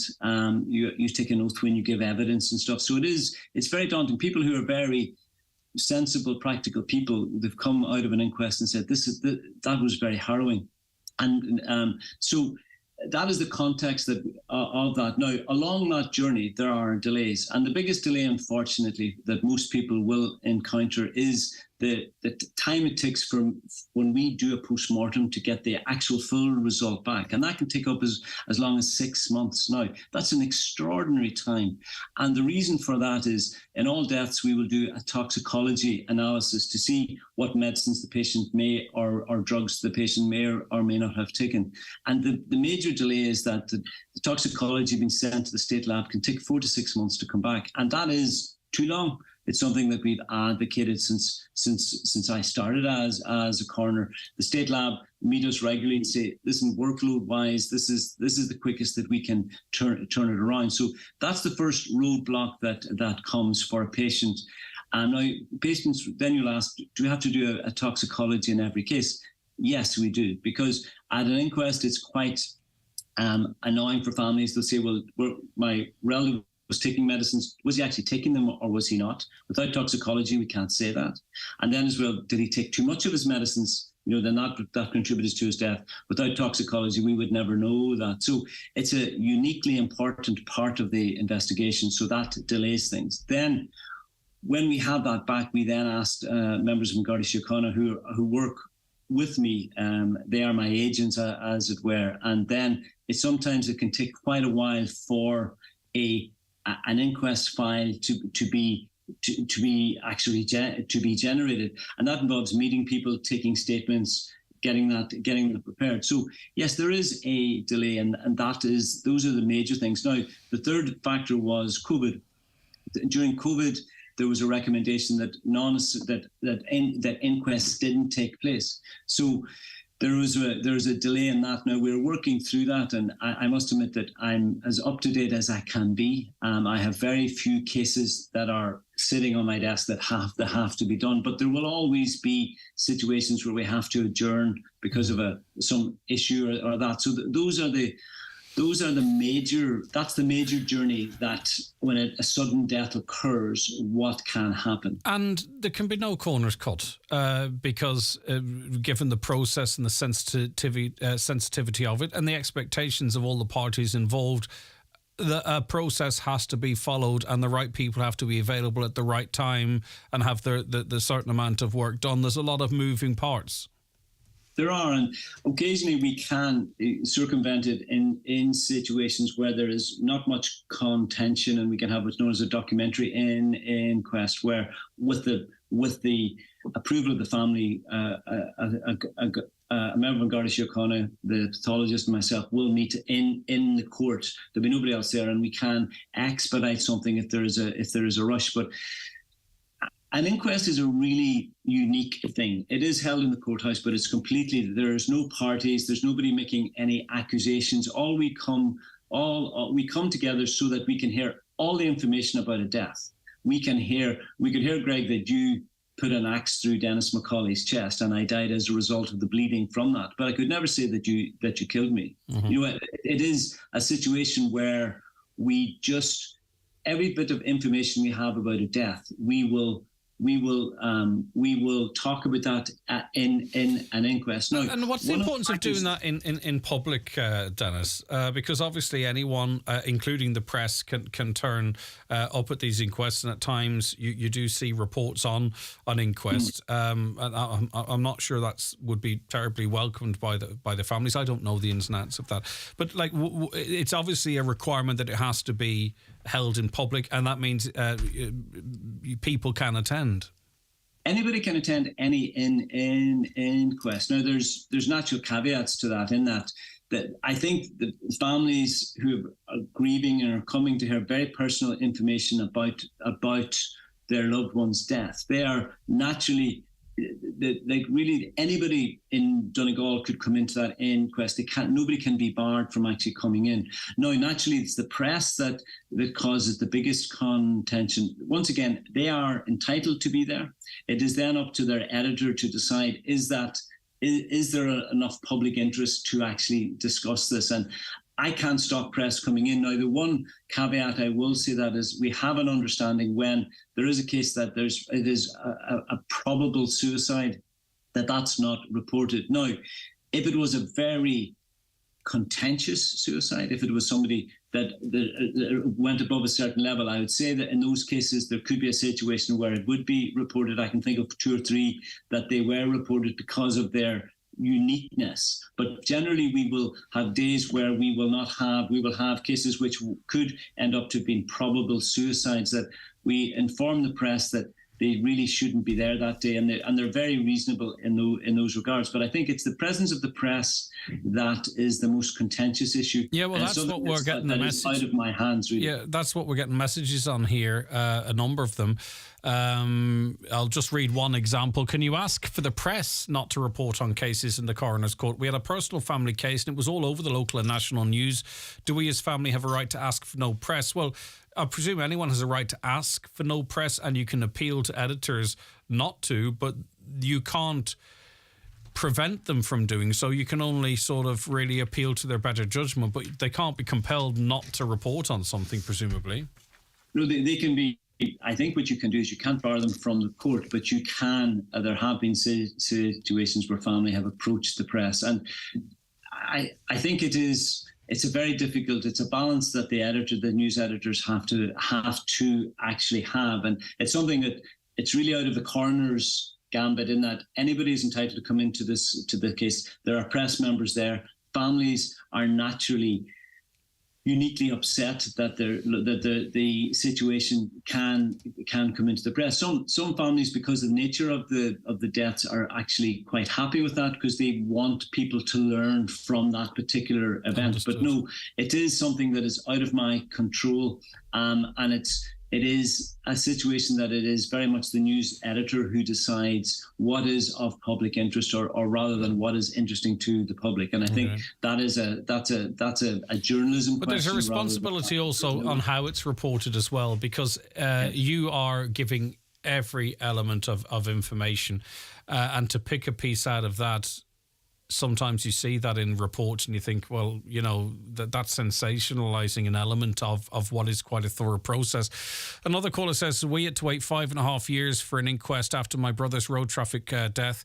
It was really hard waiting on the inquest for so long.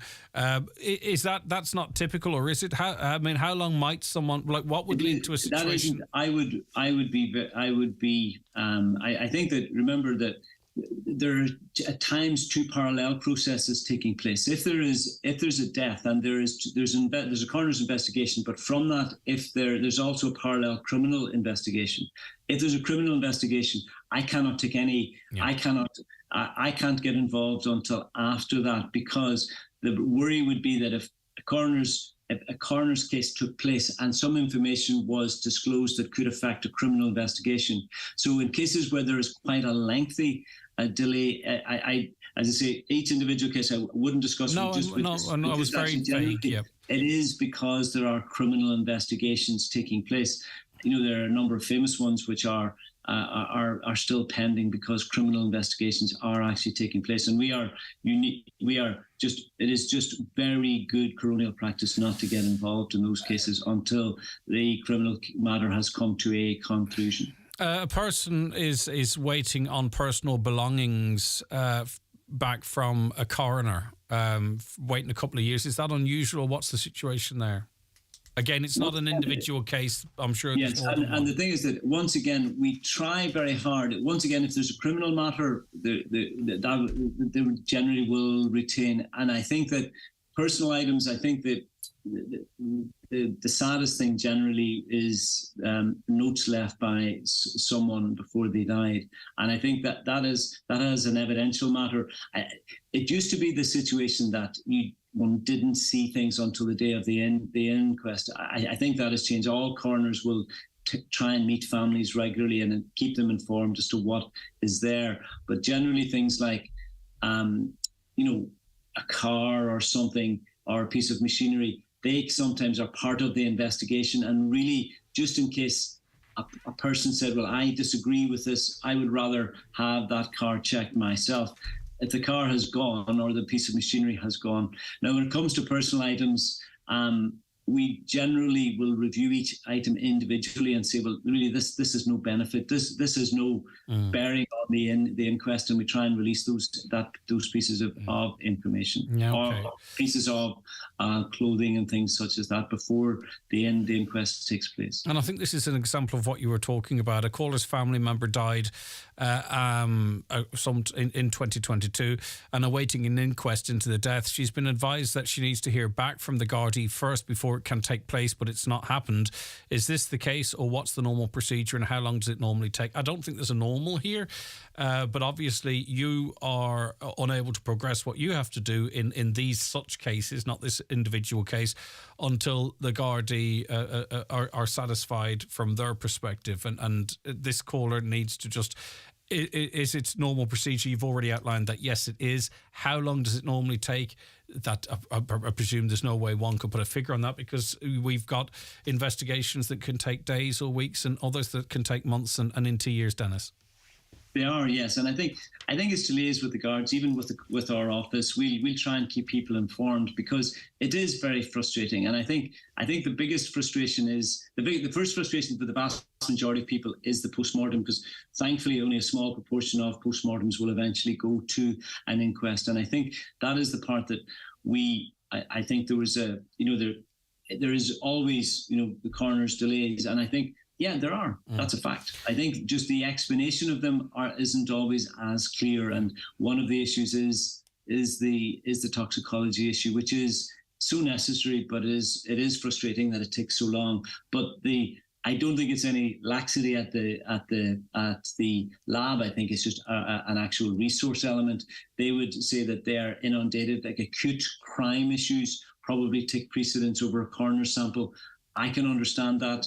I think the families, each family though is just uniquely grieving, and they wish to get as much information as quickly as they can, and I can understand their frustration. Look, obviously this conversation was off the back of one query from a listener, but I think it's been really informative in the process, and especially to the role of an inquest and the coroner and an investigation and the Gardaí and the relationship between them, and how it can, one can not delay, but one has to follow the other, and so on and so forth. So Dennis, as always, listen, it's brilliant to be able to get that level of access to the county coroner and to get those matters cleared up. Obviously, it's not going to be to the satisfaction of everyone, but greatly appreciated nonetheless. Dr. Dennis McCauley, who is the GP in Stranorlar and, of course, county coroner as well. A caller says, I beg your pardon, I'll start this again. I had a personal case of my husband, and I contacted all the press directly, and they were very understanding and did not report it because I didn't want my kids to see it on social media. All were true to the word and did not report it. So that's fair play to those. Greg, it's the same with cases of murder or rape. It can take years for them to come to court. We are only a small country. They should be held a lot quicker, especially for families. In Britain, many of these cases are held within months. Families need closure more quickly. The 9 till noon show is brought to you by Letterkenny Credit Union, with monster loans available up to €60,000 for all occasions. Visit letterkennycu.ie. It's the big brand sale at SuperValue, and there's great special offers like selected Nestle and Kellogg cereals now half price, selected goodies like Cadbury large bars and O'Donnell's sharing crisps, any 3 for €5, and money off vouchers every week on the app. So don't miss our big brand sale, and pop in store or online for great savings at SuperValue. New this week at Home Store and More. All painting and DIY accessories are all half price. But better hurry, because when all the half price painting and DIY accessories are gone, they're gone. Also, all home office desks and chairs are still all half price. But when all the half price home office desks and chairs are gone, they're definitely gone. Drop by your local Home Store and More, or visit us online at homestoreandmore.ie. New store now open in Frascati Centre, Blackrock, Dublin. Home Store and More. A happy home.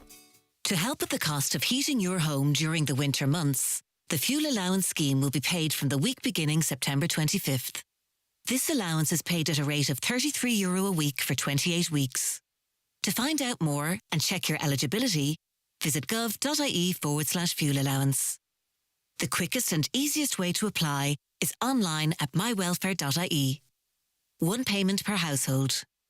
A Government of Ireland initiative. Brought to you by the Department of Social Protection. Husqvarna, one of the biggest names in construction worldwide, is hosting a special Products Roadshow this Thursday the 31st at Watson Hire in Letterkenny. See the full range of unique products designed to make construction customers more productive and successful. With goodie bags, special offers and a big draw on the day for a new Husqvarna concrete saw worth €900.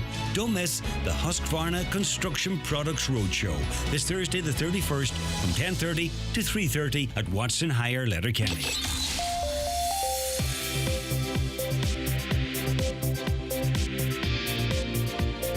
Watch the show live now on YouTube, Facebook, and at highlandradio.com. Okay, we're heading into the last hour of this morning's 9 till noon show. Let's start off with a news update, and it's Good Morning, Donna Marie Doherty. Thanks, Greg. Good morning. Donegal is one of 7 constituencies to remain totally unchanged under the Constituency Review Report 2023.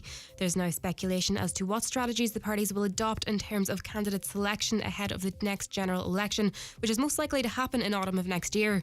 Meanwhile, a Sinn Féin councillor says he doesn't agree with the decision that has been made.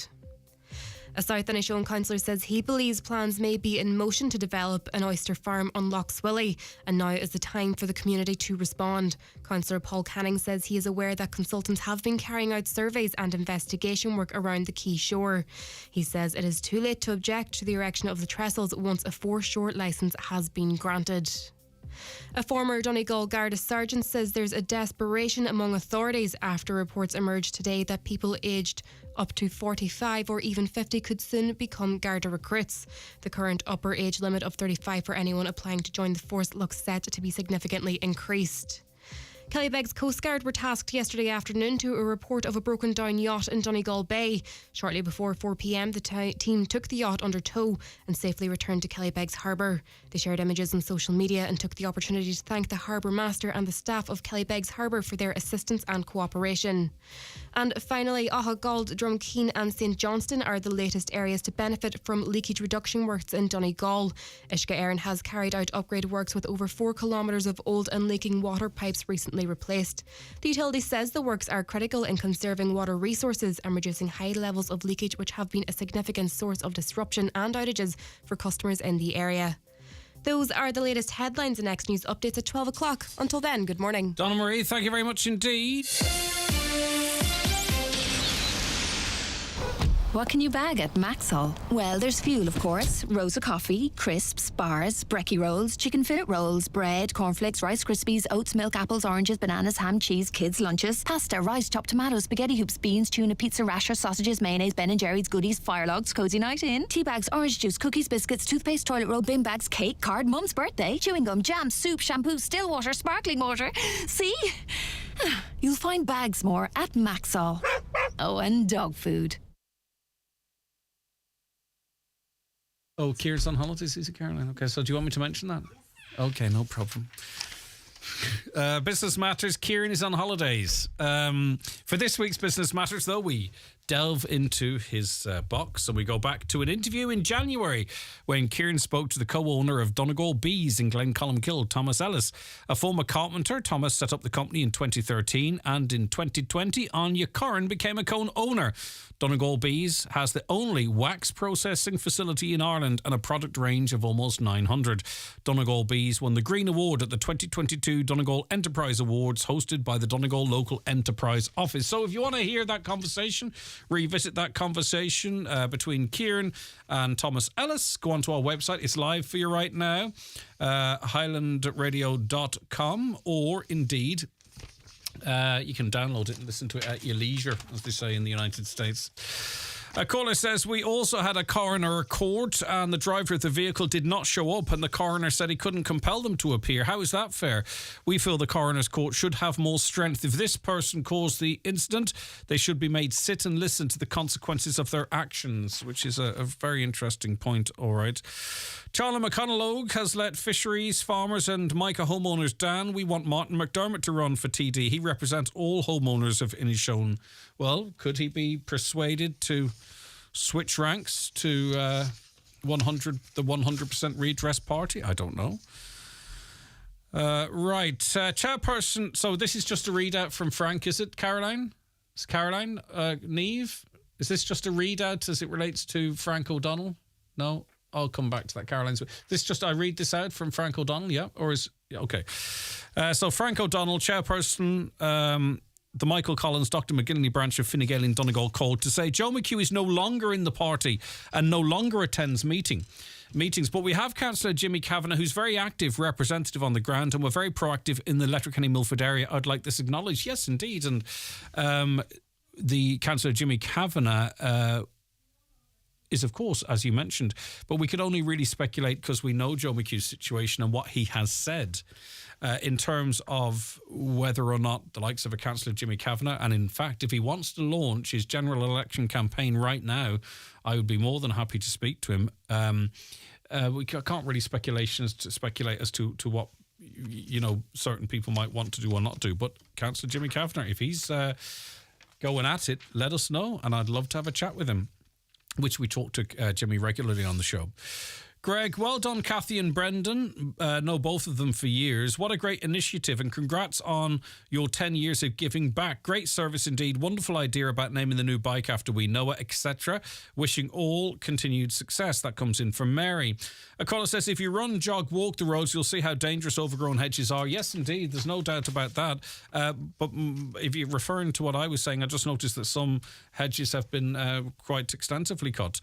In my opinion, constituency revision elections are usually drawn to suit certain political parties. Let's not be so naive. Perhaps a form of gerrymandering. I'm sure there are those that woke up to that news this morning who may be of that mind. Another, I'd love to see Piers Thomas and Ciara elected in South Donegal, and Pádraig Merity and the anti-Micah candidate in the north of the constituency. I'd love to see Fine Gael, Fianna Fáil get their due rewards at the next election. The sooner these Tory parties go, the better. They would say that that's not who they are or what they stand for. Buncrana Town Council are wasting money hand over fist with their antics. How does Carndonagh keep their town so well and no parking charges? Buncrana Town Council should be ashamed for asking for the half-hour free parking to be abolished. What good is a town with no shops or customers? Can Nicholas Crossan explain this to us on your show? Well, there's no such thing as Buncrana Town Council anymore. I think what you meant was Buncrana Town Councillor. I think Nicholas Crossan was saying we need to discuss all the options and all the ramifications. I'm not sure he was straight up advocating for it to be scrapped. But anyway, listen, keep those calls and comments coming in. Well, with summer holidays drawing to an end, and having already drawn to an end for some, many children might feel anxious about going back to school. So on Wellness Wednesday this week, we talked to mental health expert Noel McDermott on how to spot signs of the back-to-school blues and ways to help prepare your child in advance for starting a new school year. Noel McDermott, thank you very much for joining us. Thanks for having me on. It's good to be back, actually. Yeah, it's great to have you back. So I suppose, I mean, we have to understand our children, talk to our children so we can understand what is nerves, what's acting up a little bit to try and avoid going, and what is genuinely, you know, a state that they're in. Well, kids are difficult to diagnose from a clinical perspective because they will downplay those things that mean you'll stop them having fun and play up those things that they dislike. So there's always that to factor into. But in general, you know your kids well. And if their behaviour is out of sorts, you will spot it. And the warning signs are sort of interruptions, things like sleep patterns or appetite patterns or general outlook on life. Which may happen during any transition. And if we think about the move from summer holidays to school, it's just a big transition that you've got to go through. And any one of us going through a big transition may be upset by it. And we need to sort of generalize it in that context. So it's not about going back to school. It's about there's a big change taking place, and big changes that take place generally upset us as human animals because we like things steady and stable as you go along. How important is it that we strap on our big boy pants and we don't allow ourselves to sort of be over triggered by someone who's a bit peed off having to go back to school, you know, they're a bit grumpy, they're talking back a bit, you know what I mean? It's partly about trying to do broader lessons for your kids, right? So it's a known issue, and so we don't need to panic is what I'm saying. And it's understandable if your kids have some psychological distress and emotional distress about these big changes. It's really important not to say or reinforce this notion it's about going back to school, because actually there might be some good things about going back to school, like they don't have to put up with you. So it's like there's some advantages for your kids, and they're going to be seeing their mates and probably doing some activities that they really enjoy as well at school with their friends and arranging other social activities. So it's not all bad news. So that's all I'm saying about that thing, really. Is. So what should we be doing? How should we be talking about it? And I suppose it's all age dependent. Some are going into baby infants or first class. Some are going into secondary. Some are going to college. Yeah, absolutely. But as human animals, we all pretty much need the same things to help us through times like this. And so what I would suggest is, and you can do this both pre and post the actual change, is you look at things like routine and structure. So get that routine and structure in as soon as you can, or maintain it after they've gone back to school. So going to bed at a reasonable time, getting up at a reasonable time. Those early morning routines, you know, even if you're still off school at the moment, there's no harm in getting your kids up, making them do all the teeth brushing, showering, put their clothes on, and then they can watch TV. You know, you can do it that way, and then it's not so much of a shock when they're actually putting the school uniform on next week or the week after or whenever it is. So you start those routines. Think about, because it is upsetting, it genuinely is, these life transitions. Like, think about if you move house or if you get a new job or something like that. It might be a good thing, but you're still going to be, discombobulated by it. So think about, with your kids and with yourselves, having some extra treats on. So things that you like doing, whether that's popcorn and Netflix at home or whatever it is. And then also think about things that can help, that we know help in general health and well-being, like using the local park more, going out for events, doing group events, doing group activities, any sort of group activities, because all these produce sort of hormonal responses in us that are positive hormonal responses that will counteract the stress hormones that we're getting from the transition. So it's that type of stuff, that combination of normalizing through understanding it, through putting in routines and that support and structures, and through sort of, if you like, medication, through nice stuff and good group activities. And when you talk of psychological education, it's a fancy name for just talking things through, really, and helping them to understand that what they're feeling is normal. You know what I mean? Like, it's basic stuff, but sometimes it's the basic things we, as parents and guardians, I think, especially in a busy world, we kind of forgo sometimes. Yeah, it's also, I think there's psychology, old psychology has some blame here, because it tends to, what we call pathologize, turn everything into a problem, and it's not. So the example I like to give is, I'm getting over jet lag at the moment, and I took my son off to America and we're back. And I felt rough. But I'm supposed to feel rough because I've got jet lag. That's the way it is. I know that I'm going to feel rough. And I was able to talk to him about it and say, yeah, you can't sleep because of jet lag, and you feel rubbish because you can't sleep, et cetera, et cetera. You'll get over it. So with that knowledge, you can then go, well, this is expected and it's not necessarily a problem. Where it becomes a problem is when you know it's an expected response, but it goes on a bit too long. And this is the warning I'd give to parents. Like with your kids, you should expect them to maybe have a little bit of upset about this major transition. But once you've done the amelioration stuff, the stuff that helps reduce it, reframing by telling them it's not all bad, etc. Look, you won't have me in your face all the time, so that's a good thing, isn't it, Johnny? Do you know what I mean? Once you've done all that sort of stuff, if then for 2 or 3 days after all of that, they're still having disturbed sleep, problems with appetite, general outlook on life has changed, they're either more anxious or more depressed, then that's a good sign that maybe there is something going on that you want to take some extra action on. Yeah. And so you use those types of that knowledge and those timescales as a way of understanding when it is actually a problem. So and you when eliminate the possibilities, and then you're left with the probable, right. I suppose. And another thing, piece of advice from you, which I think is really useful, is, and as I say, I don't know if we're a new generation. It doesn't feel like, I always thought my parents were really calm and chilled and relaxed, and I think my children think that I'm mad. Do you know what I mean? They're probably correct, right? I suspect they Very are. insightful young adults. But exactly. But what I'm getting to is how we talk to our children. Because I would come out, is everything okay? What happened at school? Was it okay? You're right. And I'm up to high dome myself. Now, I'm working on me. I'm trying to step out of myself and all this kind of stuff, right? But, I suppose it's really important how we speak to them, because they're sponges. They're mirrors. You can amplify it. Do you know what I mean? You really can amplify it by your own anxiety. What you want to do is you want to role model, you want to model the type of behavior and response that you'd like to see in your kids. So think of very basic stuff about nonverbal communication. So think very basic, like, are my muscles tense or relaxed? Is my vocal tone high-pitched and panicked or low-pitched and relaxed? So am I going, don't worry, it's all right?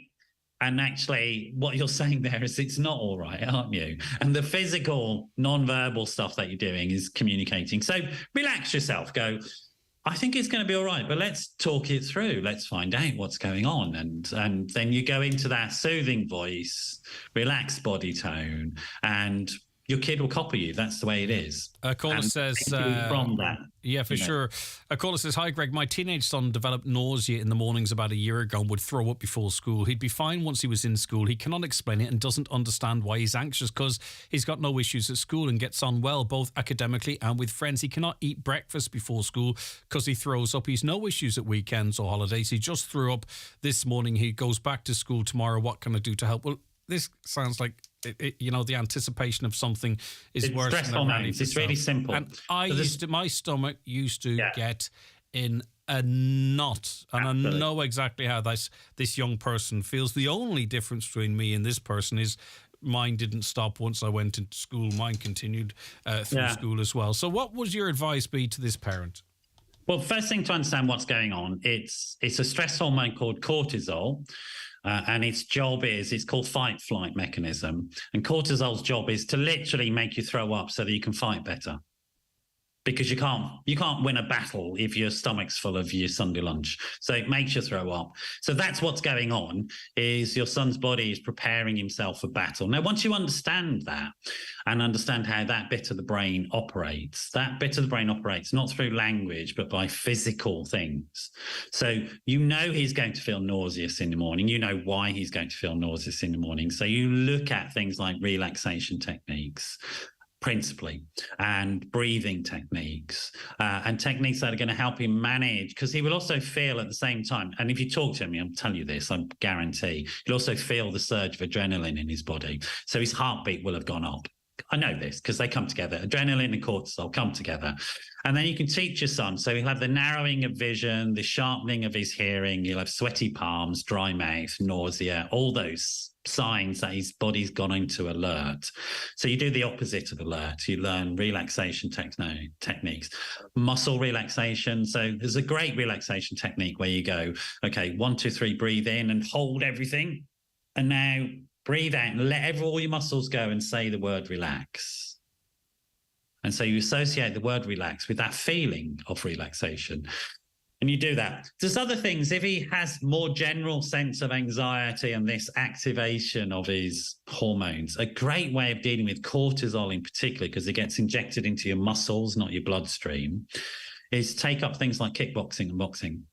So actually do the fight-flight activities and wash that out of your system. Mm-hmm. So a bit of boxing in the gym, a bit of running, etc. during the daytime will take all that away. Is it possible too that if your advice that you've related, if the mum or dad there has that conversation with the son, so they don't see it as a weakness and they understand the biology of what's actually happening, that because of the awareness of it, it might actually help to stem it. Generally, 90% of times they'll get rid of the problem. So that's because you know what's going on. Yeah, exactly. Yeah, and it's not a weakness. It's all the things that you need to do. I beg your pardon, though, especially the way you phrase it, like, this is instinctive. This is you're fighting and you're preparing. Like it comes across more as a strength thing than a weakness. And I think that would really help maybe in dissipating it. It's not a problem. It's only a problem when it's inappropriate. So if there was actually a saber-toothed tiger and about to eat you, and just you threw up ready to fight it off, great. But there isn't a saber-toothed tiger. It's school, and all you have to do is reframe it. That's the great thing about being a conscious social animal, is our thoughts can affect what we experience. Yeah. So when we understand that, and if your son can then understand that and go, oh, it's fine, it's just there isn't a threat, and you can talk yourself down so that you don't have it. But also, I think particularly with cortisol, it is worth noting that it goes into your muscles, so you have to do something with it. Right. And so a bit of exercise is a good idea, particularly for young people. Because it just sits in your muscles and you need to use it up, really.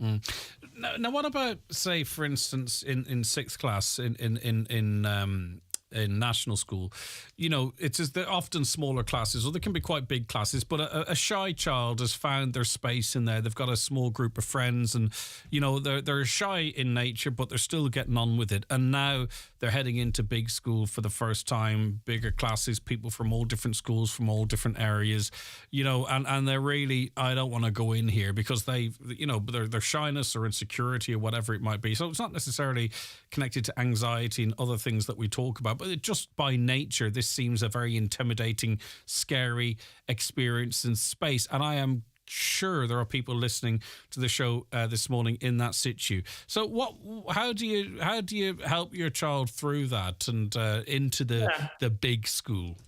Well, we're talking about skills acquisition here. So that self-knowledge about, like, I'm an introverted or shy person more generally, there's nothing wrong with that. But also I need the skills of being able to be in groups. I mean, that's the truth of life. And you can learn those skills about being in groups. So one of the skills is managing your own unhelpful reactions, like this spike in these hormones that are about suggesting there's a threat. So you manage all of that stuff. And then you learn a new set of skills. You learn skills around projecting your voice so that you convey confidence, for example. So I often say to parents, have you thought about drama classes for your kids who are a bit shy?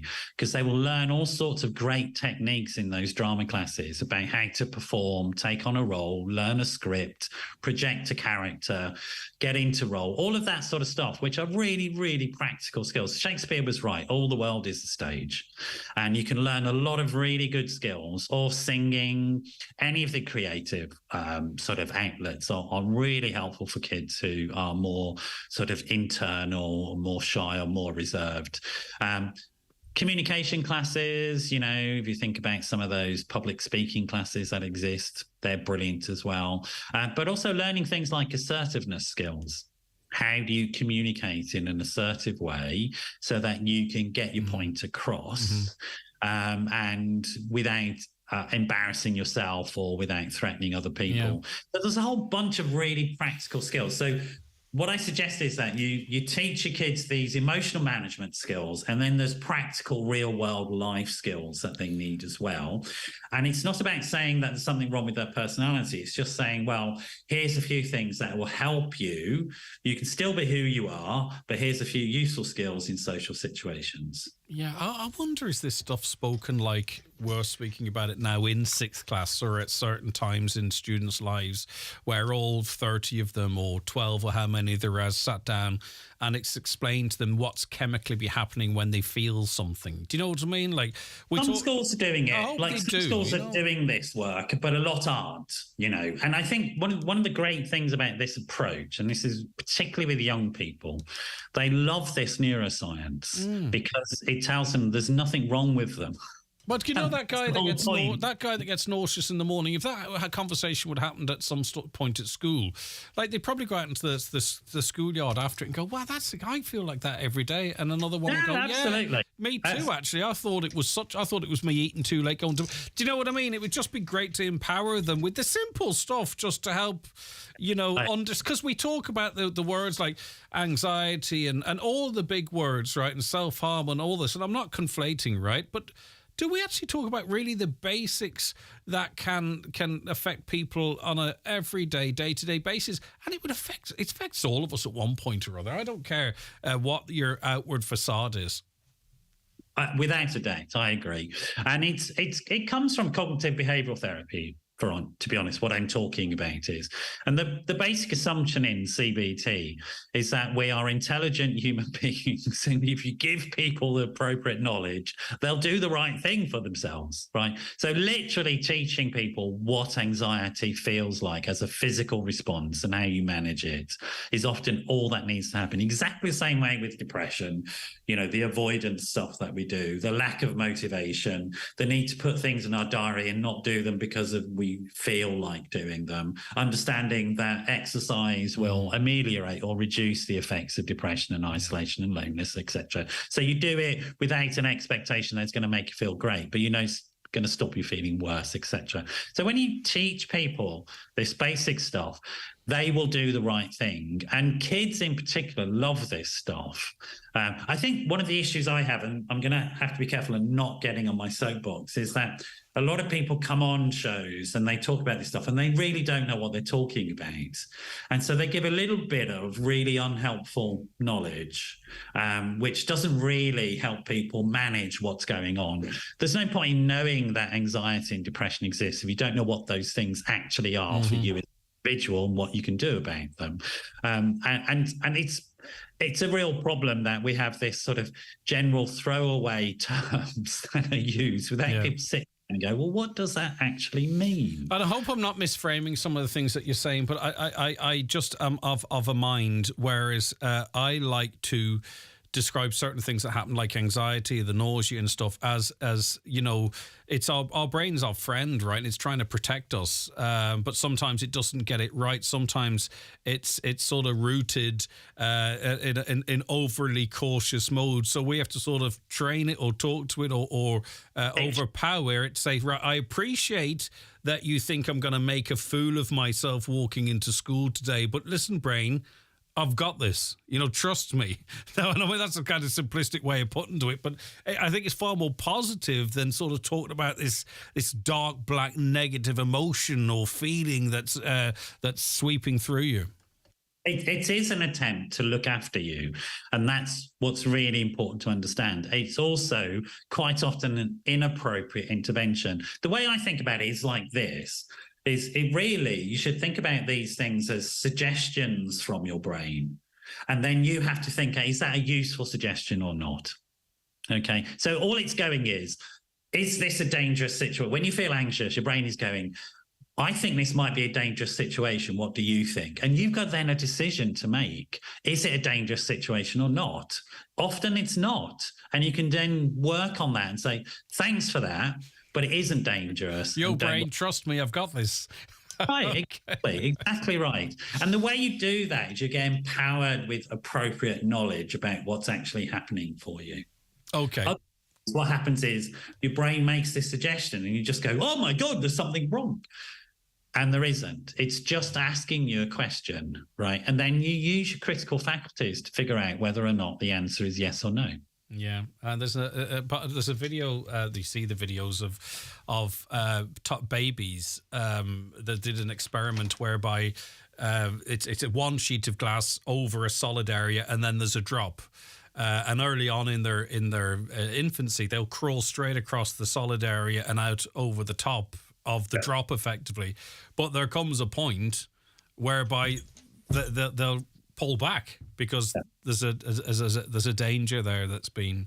I have no idea if that's got anything to do with it, but they're kind of funny, cool videos. But there comes a point where the brain obviously says, right, danger, and that's where it's protecting you. It is sort of triggers and responses. Yeah. Okay. That's what happens is we train our brain into an automated response, and that's generally quite useful if you're boiling an egg, because you don't want to be thinking too hard about how to boil an egg. You just want to boil it, right? Or driving a car. But if it's situations in which the automated response is inappropriate, you have to retrain yourself. I was going to wrap up, but if you don't mind, just address this one question, because it's probably time sensitive and maybe something might be able to be said that might help. A listener says, my son's 15, simply won't go to school at all. He sleeps all day and refuses to go. What can I do? I think you need professional help in that situation. It's not something I can sort out in a radio. Well, can I throw a curveball here? And also examine. There was a point, right? I don't want to overshare, but I left school at that age. I couldn't go to school. I didn't want to go to school. I wasn't naughty. I wasn't bold. Yeah, I was nervous and anxious, but that wasn't it. I didn't fit in.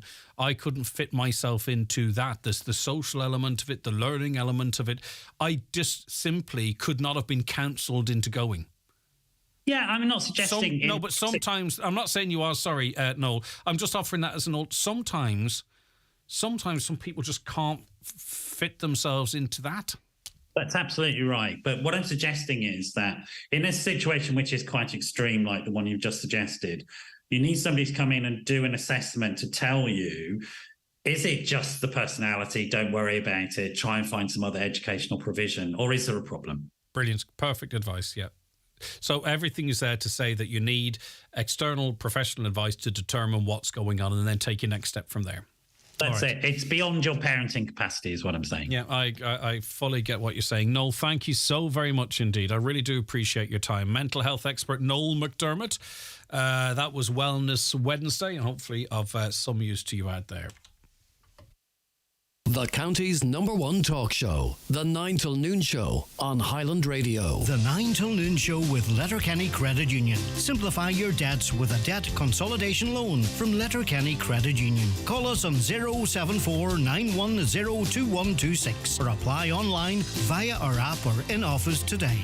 The Donegal Cheviot and Cheviot Cross Breeders Group will hold their annual sale of Cheviots, Cheviot Mules, Suffolk Cross Cheviots and Cheviot Cross Blackface Hogged Ewes and Ewe Lambs on Friday the 1st of September at Stranorlar Mart. Sale is at 6 p.m. The sales will also be online on the Mart I app. This ad is kindly sponsored by Lynch Brothers Northwest Plant Hire Limited, Buncrana. Are you a first-time buyer or someone looking to make a fresh start but can't get a mortgage from a bank?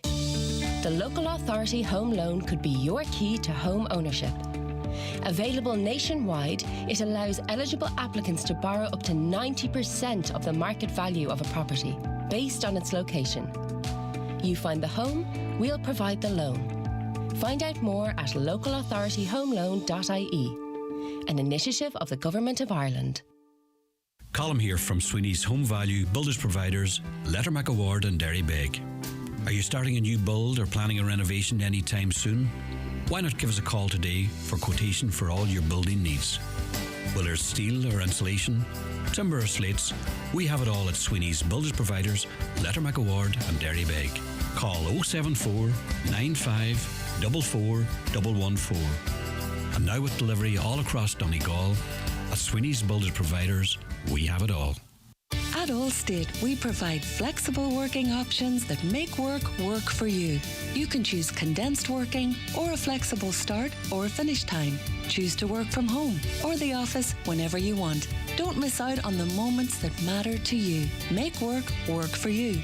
Search Allstate NI Careers today. Highland Radio time checks with Expressway. Travel Route 32 from Letterkenny to Dublin when you book online and travel for less. Expressway, bringing you the time at... Okay, the time is 11:32. You're very welcome back to the 9 till Noon Show. All right, Jerry joins us now. Thanks for taking the call, Jerry. Good morning to you. Good morning, Greg. Right, your situation, Jerry, outline it for us. Well, my situation basically is, Greg, it's not for me. My wife has a disability, and we had a double yellow box put outside the gates for access for a wheelchair and to get to the car. And that was there first put down about 15 years ago, and, well, like all disabilities, the condition progresses. 2 years ago, the council tarred the roads here and covered the box, obviously, with the tire, and said it would be replaced in a short time again. So I have been in contact with them. My wife has sent emails to them. I have phoned them, and every time she sent an email, reply was, message will be dealt with in due course. I've got on the council office, which I assume is the department is looking after this, and took the details. They passed on, somebody get back to you.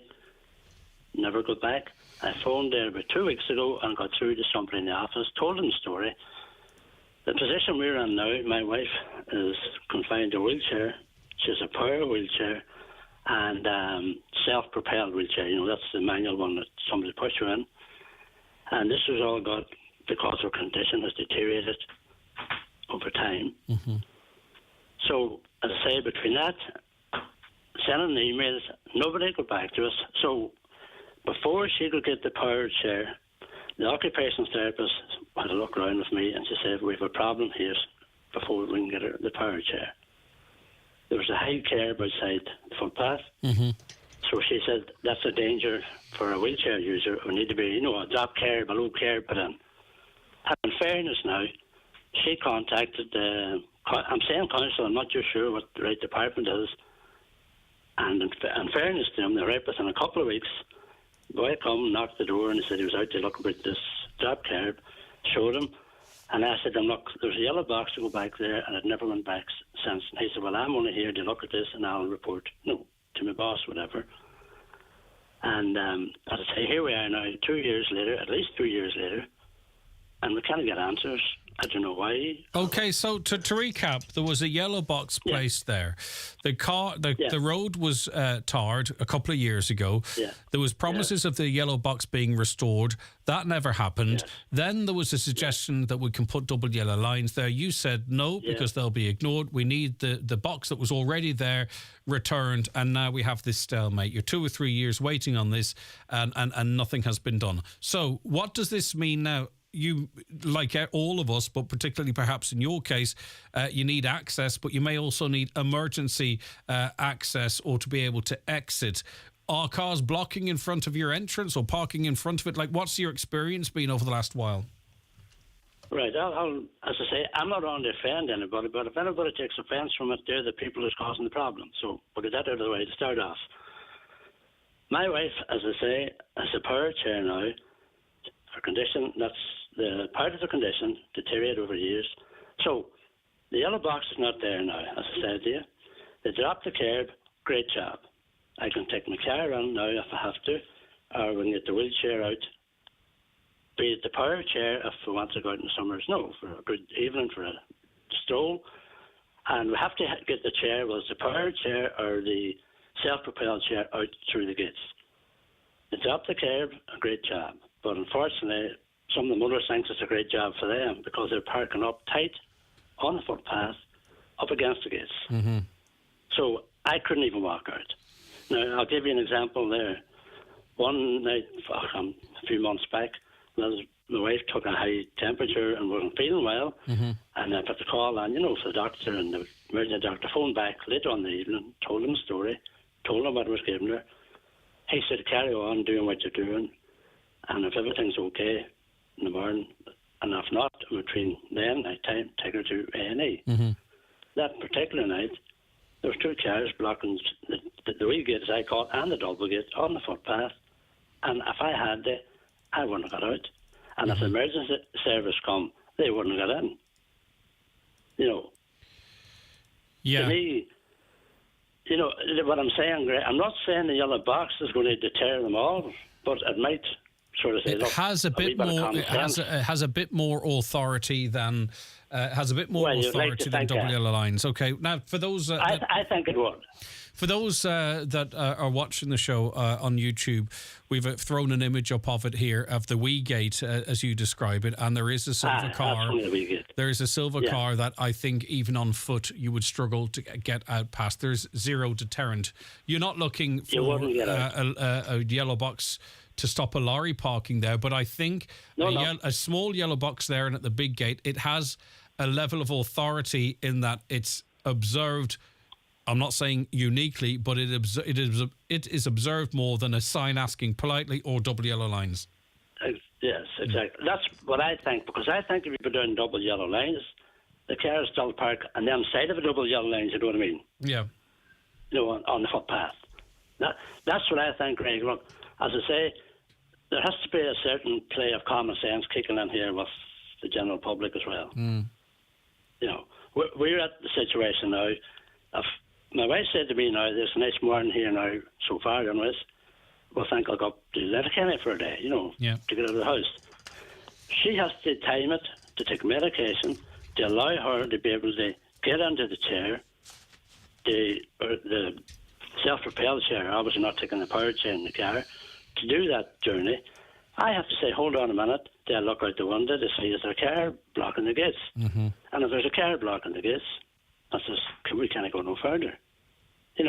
People don't understand somebody with a disability, the effort they put into to get that far.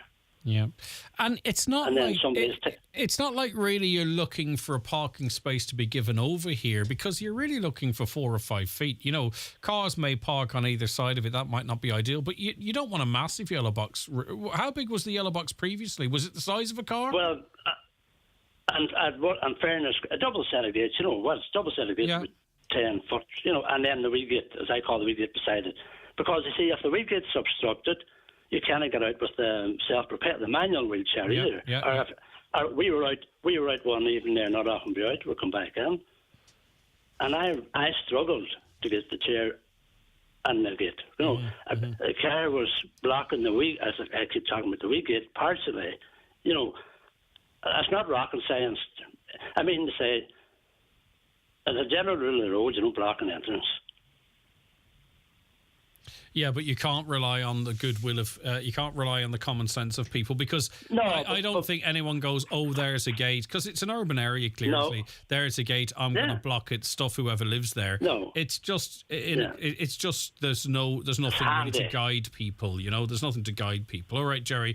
People are doing it great. It's just handiness. Yeah. Well, we've got the end of the road. We've got more of your details, and we're going to get onto the council and see what the story is. And we might get an update too on that curb that we were talking about out in Ballabafay, if that would be all right, Caroline, if we could tie those two up, because I want to know what's going on there as well. But for now, best wishes to you and your wife, and hopefully something comes of this conversation, Jerry. Well, can I just say before I go, Greg, I told the council if I didn't get a response, within a few weeks, I was going on the show to highlight it, so they didn't seem to be too bothered about it, obviously. But that's where we're at, and as I say, everything's been through, all the medication, everything else, the wheelchairs, the OTs, everybody done their part to try and keep her mobility, give her a bit of independence. By that box not being there, that's taking it away again. You're looking for something to be returned that was already there. You're not looking for anything new. It's already there. I don't. Okay. No, and I don't understand when it was there, why it wasn't put back. It's there for a reason. When that box was put there, Greg, it was made clear to me, and I had never done it. That is not for me. That is to keep the entrance clear. I park at the back of the house, thank God. I'm able-bodied to be able to go up and down to take the car up the front. But if the gates is blocked, that's the end of our journey. We can't get out the gates. No, listen, I think you've been really fair, and you've explained it really well. What electoral area in, Jerry? Are you in? Is it what part of the county are you in? Buncrana. Okay, right. Okay, listen, I'm sure there's people there listening. Something will be done. It has to be done. All right. Thank you very much, Jerry. As I say, best wishes to you and the family there. Watch the show live now on YouTube, Facebook, and at highlandradio.com. The 9 till noon show is brought to you by Letterkenny Credit Union. Digital loans now available. Apply online or via our app today and get your loan transferred directly to your current account. There's always a feeling of anticipation when you sit into a new car. That excitement. You admire its smooth lines, its class-leading technology, its spacious interior. You find yourself sitting comfortably in its sculpted seat. You can sense this one is different. It's electric, charged with attitude, pumped with energy. You've made the right choice. The Opel Mokka Electric. Test drive it today at Heron Auto Opel. See heronopel.ie for details. For all the biggest names in cosmetics and makeup, visit McGee's Chemist Letterkenny. Choose from Lancome and Clarins, Blank Canvas, Inglot, Note, and many more. With a great selection of gift sets also available in-store and online. For any cosmetics or makeup queries, just talk to our resident skincare consultants, Mary or Gemma. McGee's Chemist, Main Street, Letterkenny, and online at mcgees.ie. With the best, costs less. How we use electricity can be smarter, cleaner, and greener. At Electric Ireland, we can help guide you there. You're looking up. You see, our new Net Zero Hub has all you need to know about smart meter plans, home EV charging, solar panels, and much more. Making your usage clearer, your trips greener, your home cozier, and your world brighter. Find our Net Zero Hub at electricireland.ie. Where's the party? Bundoran presents Ireland's biggest indoor dancing festival, the World Matchmaking Festival, in 4 venues for 10 days, 10 nights, September 29th to October 8th. Starring 35 bands, including the Tumbling Paddies, Derek Ryan, David James, Declan Nerney, plus blind date and speed dating. Book now for accommodation and entertainment package deals. Log on to showtours.ie or call 0818 300 888. Meet your match in Bundoran. Very special guest from Lisdoonvarna, the world famous matchmaker Willie Daly. Right, the Federation of Early Childhood Providers are hosting an emergency meeting in the Mount Errigal Hotel on the 5th of September. It's at 7 p.m. in the evening. Why? Well, let's ask Elaine Dunn, Chair of the Federation of Early Childhood Providers. Good morning to Elaine. Why the hosting of this emergency meeting now? So the reasons we're going around the whole country actually holding these meetings because we're losing a lot of services. They're closing down and children are losing places and they're being displaced right across the country. And we're watching an awful lot of the rural settings being forced out of business. This all boils down to funding. If you don't have enough funding to keep your business open or keep it viable, then you're in serious trouble. And we're seeing this right across the country. We can't get staff. The funding from government is not enough. And you can just, when you hold these meetings, the tension and anxiety in the rooms of what the future holds for this sector is just unbelievable. And we've had parents in at these meetings as well, and they're saying, like, where are government going with this? Because they're getting it so wrong. Mm. And why would anyone stay in a business that's loss-making or breaking even? No one would. I mean, these are services, but it's a business at the end of the day as well. No, absolutely we are businesses. And that's why a lot of people are saying they're staying in it for this year and may only last about 6 months because they're just trying to get the money together to pay redundancies to staff. And you know, that's the only reason there's a lot of the services are staying in. And this is happening. This is what's been said at all of the meetings. You know, if you don't have enough money to pay the staff redundancies, then you're in trouble, you know, when you close your doors. So we're just seeing an awful lot of struggles on the ground for the providers. They are really struggling at the moment to keep viable, and parents aren't aware of these issues. So we've decided to host all of these meetings around the county by county to ask parents to attend the meetings with the providers, to listen to what's going on, to understand that the funding that the government are giving us is just not enough. If a government is going to fund a sector, surely they would have to do their due diligence on each service type. And that has not happened. And they have no idea of the actual costings to run a business. I mean, at the end of the day, you're in business to make a profit. I mean, profit shouldn't be a dirty word, and we are being portrayed as greedy. And Elaine, I presume there has to be government involvement, just so we're clear, but sometimes these things aren't said, because if it were to operate solely as a standalone business in most cases, it simply would be unaffordable. So you would have people sitting at home unable to go to work, and you'd have businesses with no clients as such because of the costs required to provide those services. Well, you can actually go out and you know, run your business without signing up to the core funding. The core funding fundamentally seems to be the big issue. Well, can I ask a question in relation to that? NC and they get the NCS. Okay, why are some choosing to exit the core funding but continuing to stay in business? Because that is also happening as well as shutdowns. What could be so disadvantageous to be receiving core funding that you're better off just dealing directly with parents and funding it that way? Okay, because a lot of us of the small and medium services were tied in a fee freeze dating back to 2016 or 2017, and the Department of Children have not given us the right to bring our fees up to 2021's rate. So we're unviable if we stay at 2017. Like, if you can tell me one thing that's the same price in 2017 as it is today, I'd love to know what it is, because there isn't anything but childcare. Yeah, okay. And is it too late to impress on the government to look at this as we approach the announcement of the budget 2024, or is there still a hope that common sense will prevail? Well, we are hoping common sense will prevail, but the only way that's going to happen is if parents come with us and come out and stand beside us and, you know, come at the government, come at the local councillors, the TDs, and let them know what's going on in their services, you know, for the provider. Link in with your provider in your local area. They will tell you how bad the funding is. I mean, we're not making this up. We're not travelling around the country, you know, to, you know, cause problems. We're doing this to save our businesses. You know, if government don't do something this time, you're going to see a mass exodus of more and more services. I mean, we lost in the last kind of 3 weeks 4 large services in Cork closed down. And these children, there's no places. So there's 254 children being displaced, and there's nowhere for them to go. And, you know, that is happening in county by county at the moment. You know what I mean? And that's going to get wide. That's going to spread wide. Yeah. And Elaine, obviously you want... That's what we're hearing. I beg your pardon, Elaine. Obviously you want parents to come with you, guardians to come with you, but do you think businesses, and particularly all businesses, actually, I was going to say particularly, but all businesses struggling to recruit need to sort of maybe get behind this as well? Because I know from speaking to people around here that childcare is almost, and I think I've said this to you before, is almost as big a barrier to recruitment as the housing crisis. Oh, no, absolutely. You know, if we have... So ISME have come out and put out a statement there in the last week and a half to say that they have a lot of different sectors within their membership, and they are now saying the government need to support us because they can't get the staff to stay in the workforce if we close our doors.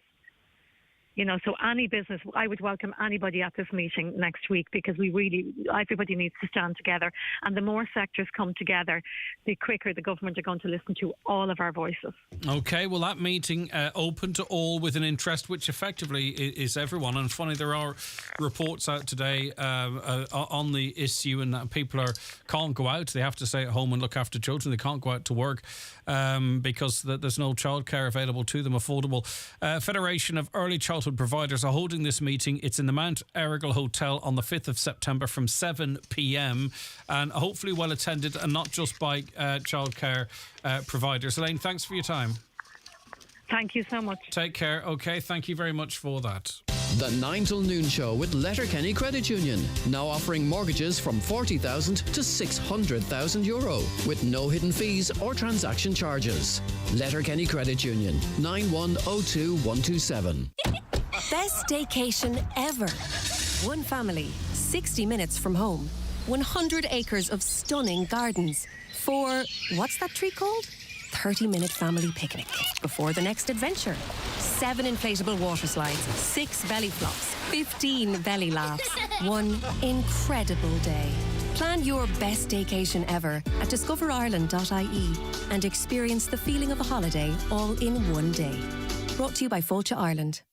If you need advice on what's best for coughs or colds, or what's best for sore throats or flu, just ask at your local Brennan's Pharmacy. If you need advice on the best vitamins and tonics to put a pep in your step, just ask at your local Brennan's Pharmacy. Whether it's about backaches, headaches or tummy aches, your Brennan's Pharmacy team can help. If you need advice from someone you trust, we're here for you at your local Brennan's Pharmacy, Buncrana, Clonmany and Creeslow. Get outdoor toys at great prices in the massive end of summer sale now on at Tinny's Toys. Make big savings on trampolines, slides, swings and so much more. Visit the website tinnystoys.com or call into the store at Leck Road, Letterkenny.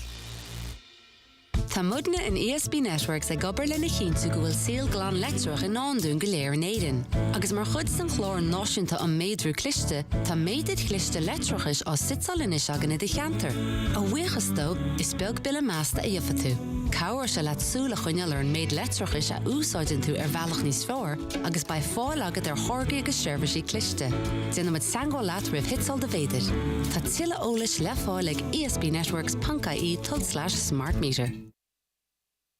Welcome back, everybody. We're coming to the end of Wednesday's 9 till noon show, and we're going to run through some of your calls and comments which have been coming in over the course of this morning. All greatly appreciated, as you know yourself. Greg, we went to the big school many moons ago and there were no mobiles, so Mammy can call wee Johnny to see if he's okay. We were throwing in at the deep end and school wasn't always a nice place back then. It's no wonder our young people are so sensitive and easily upset. You ask a football coach and he'll tell you that you can't say anything to a teenager these days. Need a bit of tough love. And prepare them for the real world, which is not very nice sometimes. It is not very nice. But I'm telling you, obviously there are greater challenges now for some, you know, with bullying and cyberbullying and all that kind of stuff and image consciousness. But I think a lot of people listening, they had the same experience, but in different ways. Because if you are of that nature, it can be the way people look at you. It can be people talking behind your back. It can be something said to you in the school ground. Do you know, I don't think, I've said myself that I think maybe we mollycoddle or wrap our children up in cotton wool too much. I want to say we, I mean I do, right? But I don't think we've created a problem that didn't exist before either. I saw potholes being filled up by hard-working men by spade on the way to Grania Fort. I avoided knocking the tar out of the pothole on the way back from this fantastic ancient site. I question, does this method work? Is it not antiquated? And how long does the tar stay useful? Is it not time DCC invested in getting a mechanised, effective potholing machine? We must be a laughingstock to tourists, never mind the taxpayer who see this useless Band-Aid solution practised on our potholes. hold roads everywhere. There were calls to have one of these really fancy machines bought by the council, which would be useful. You're avoiding the tar. I probably drive over those potholes because I think they leave a little hump there for us drivers to pack it in. So I feel like I'm kind of working for the council. I drive over these potholes, flatten them down. Should I avoid them? I don't know. I thought I was doing them a favour. Save taking out the whacker plate or whatever it is they use. I don't know. Should you avoid newly filled potholes, or, I almost put a bill in. At least Alan Kelly's jumping up and down on foot of the electoral line fiasco. I'm not familiar with his comments or what he's talking about.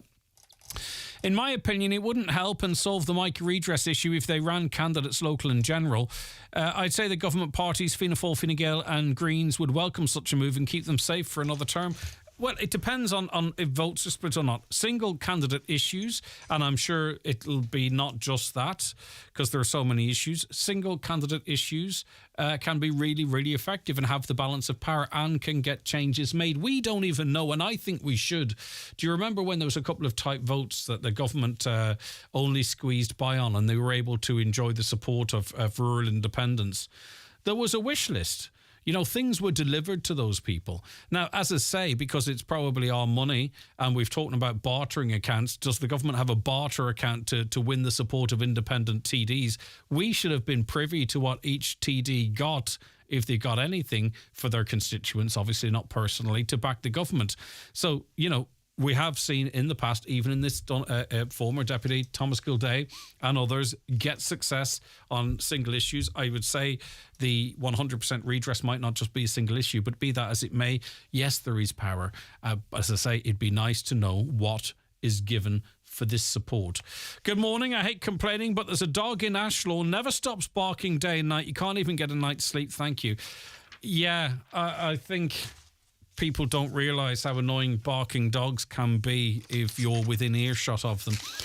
Okie dokie. Listen, that's where we have to leave it on the show today. I still have a pile of comments which I didn't get through. We will get through them tomorrow, of course. Thank you to all of you who listen to the show, those of you who choose to watch it, whichever way. It's great to have you on board wherever you're listening or watching.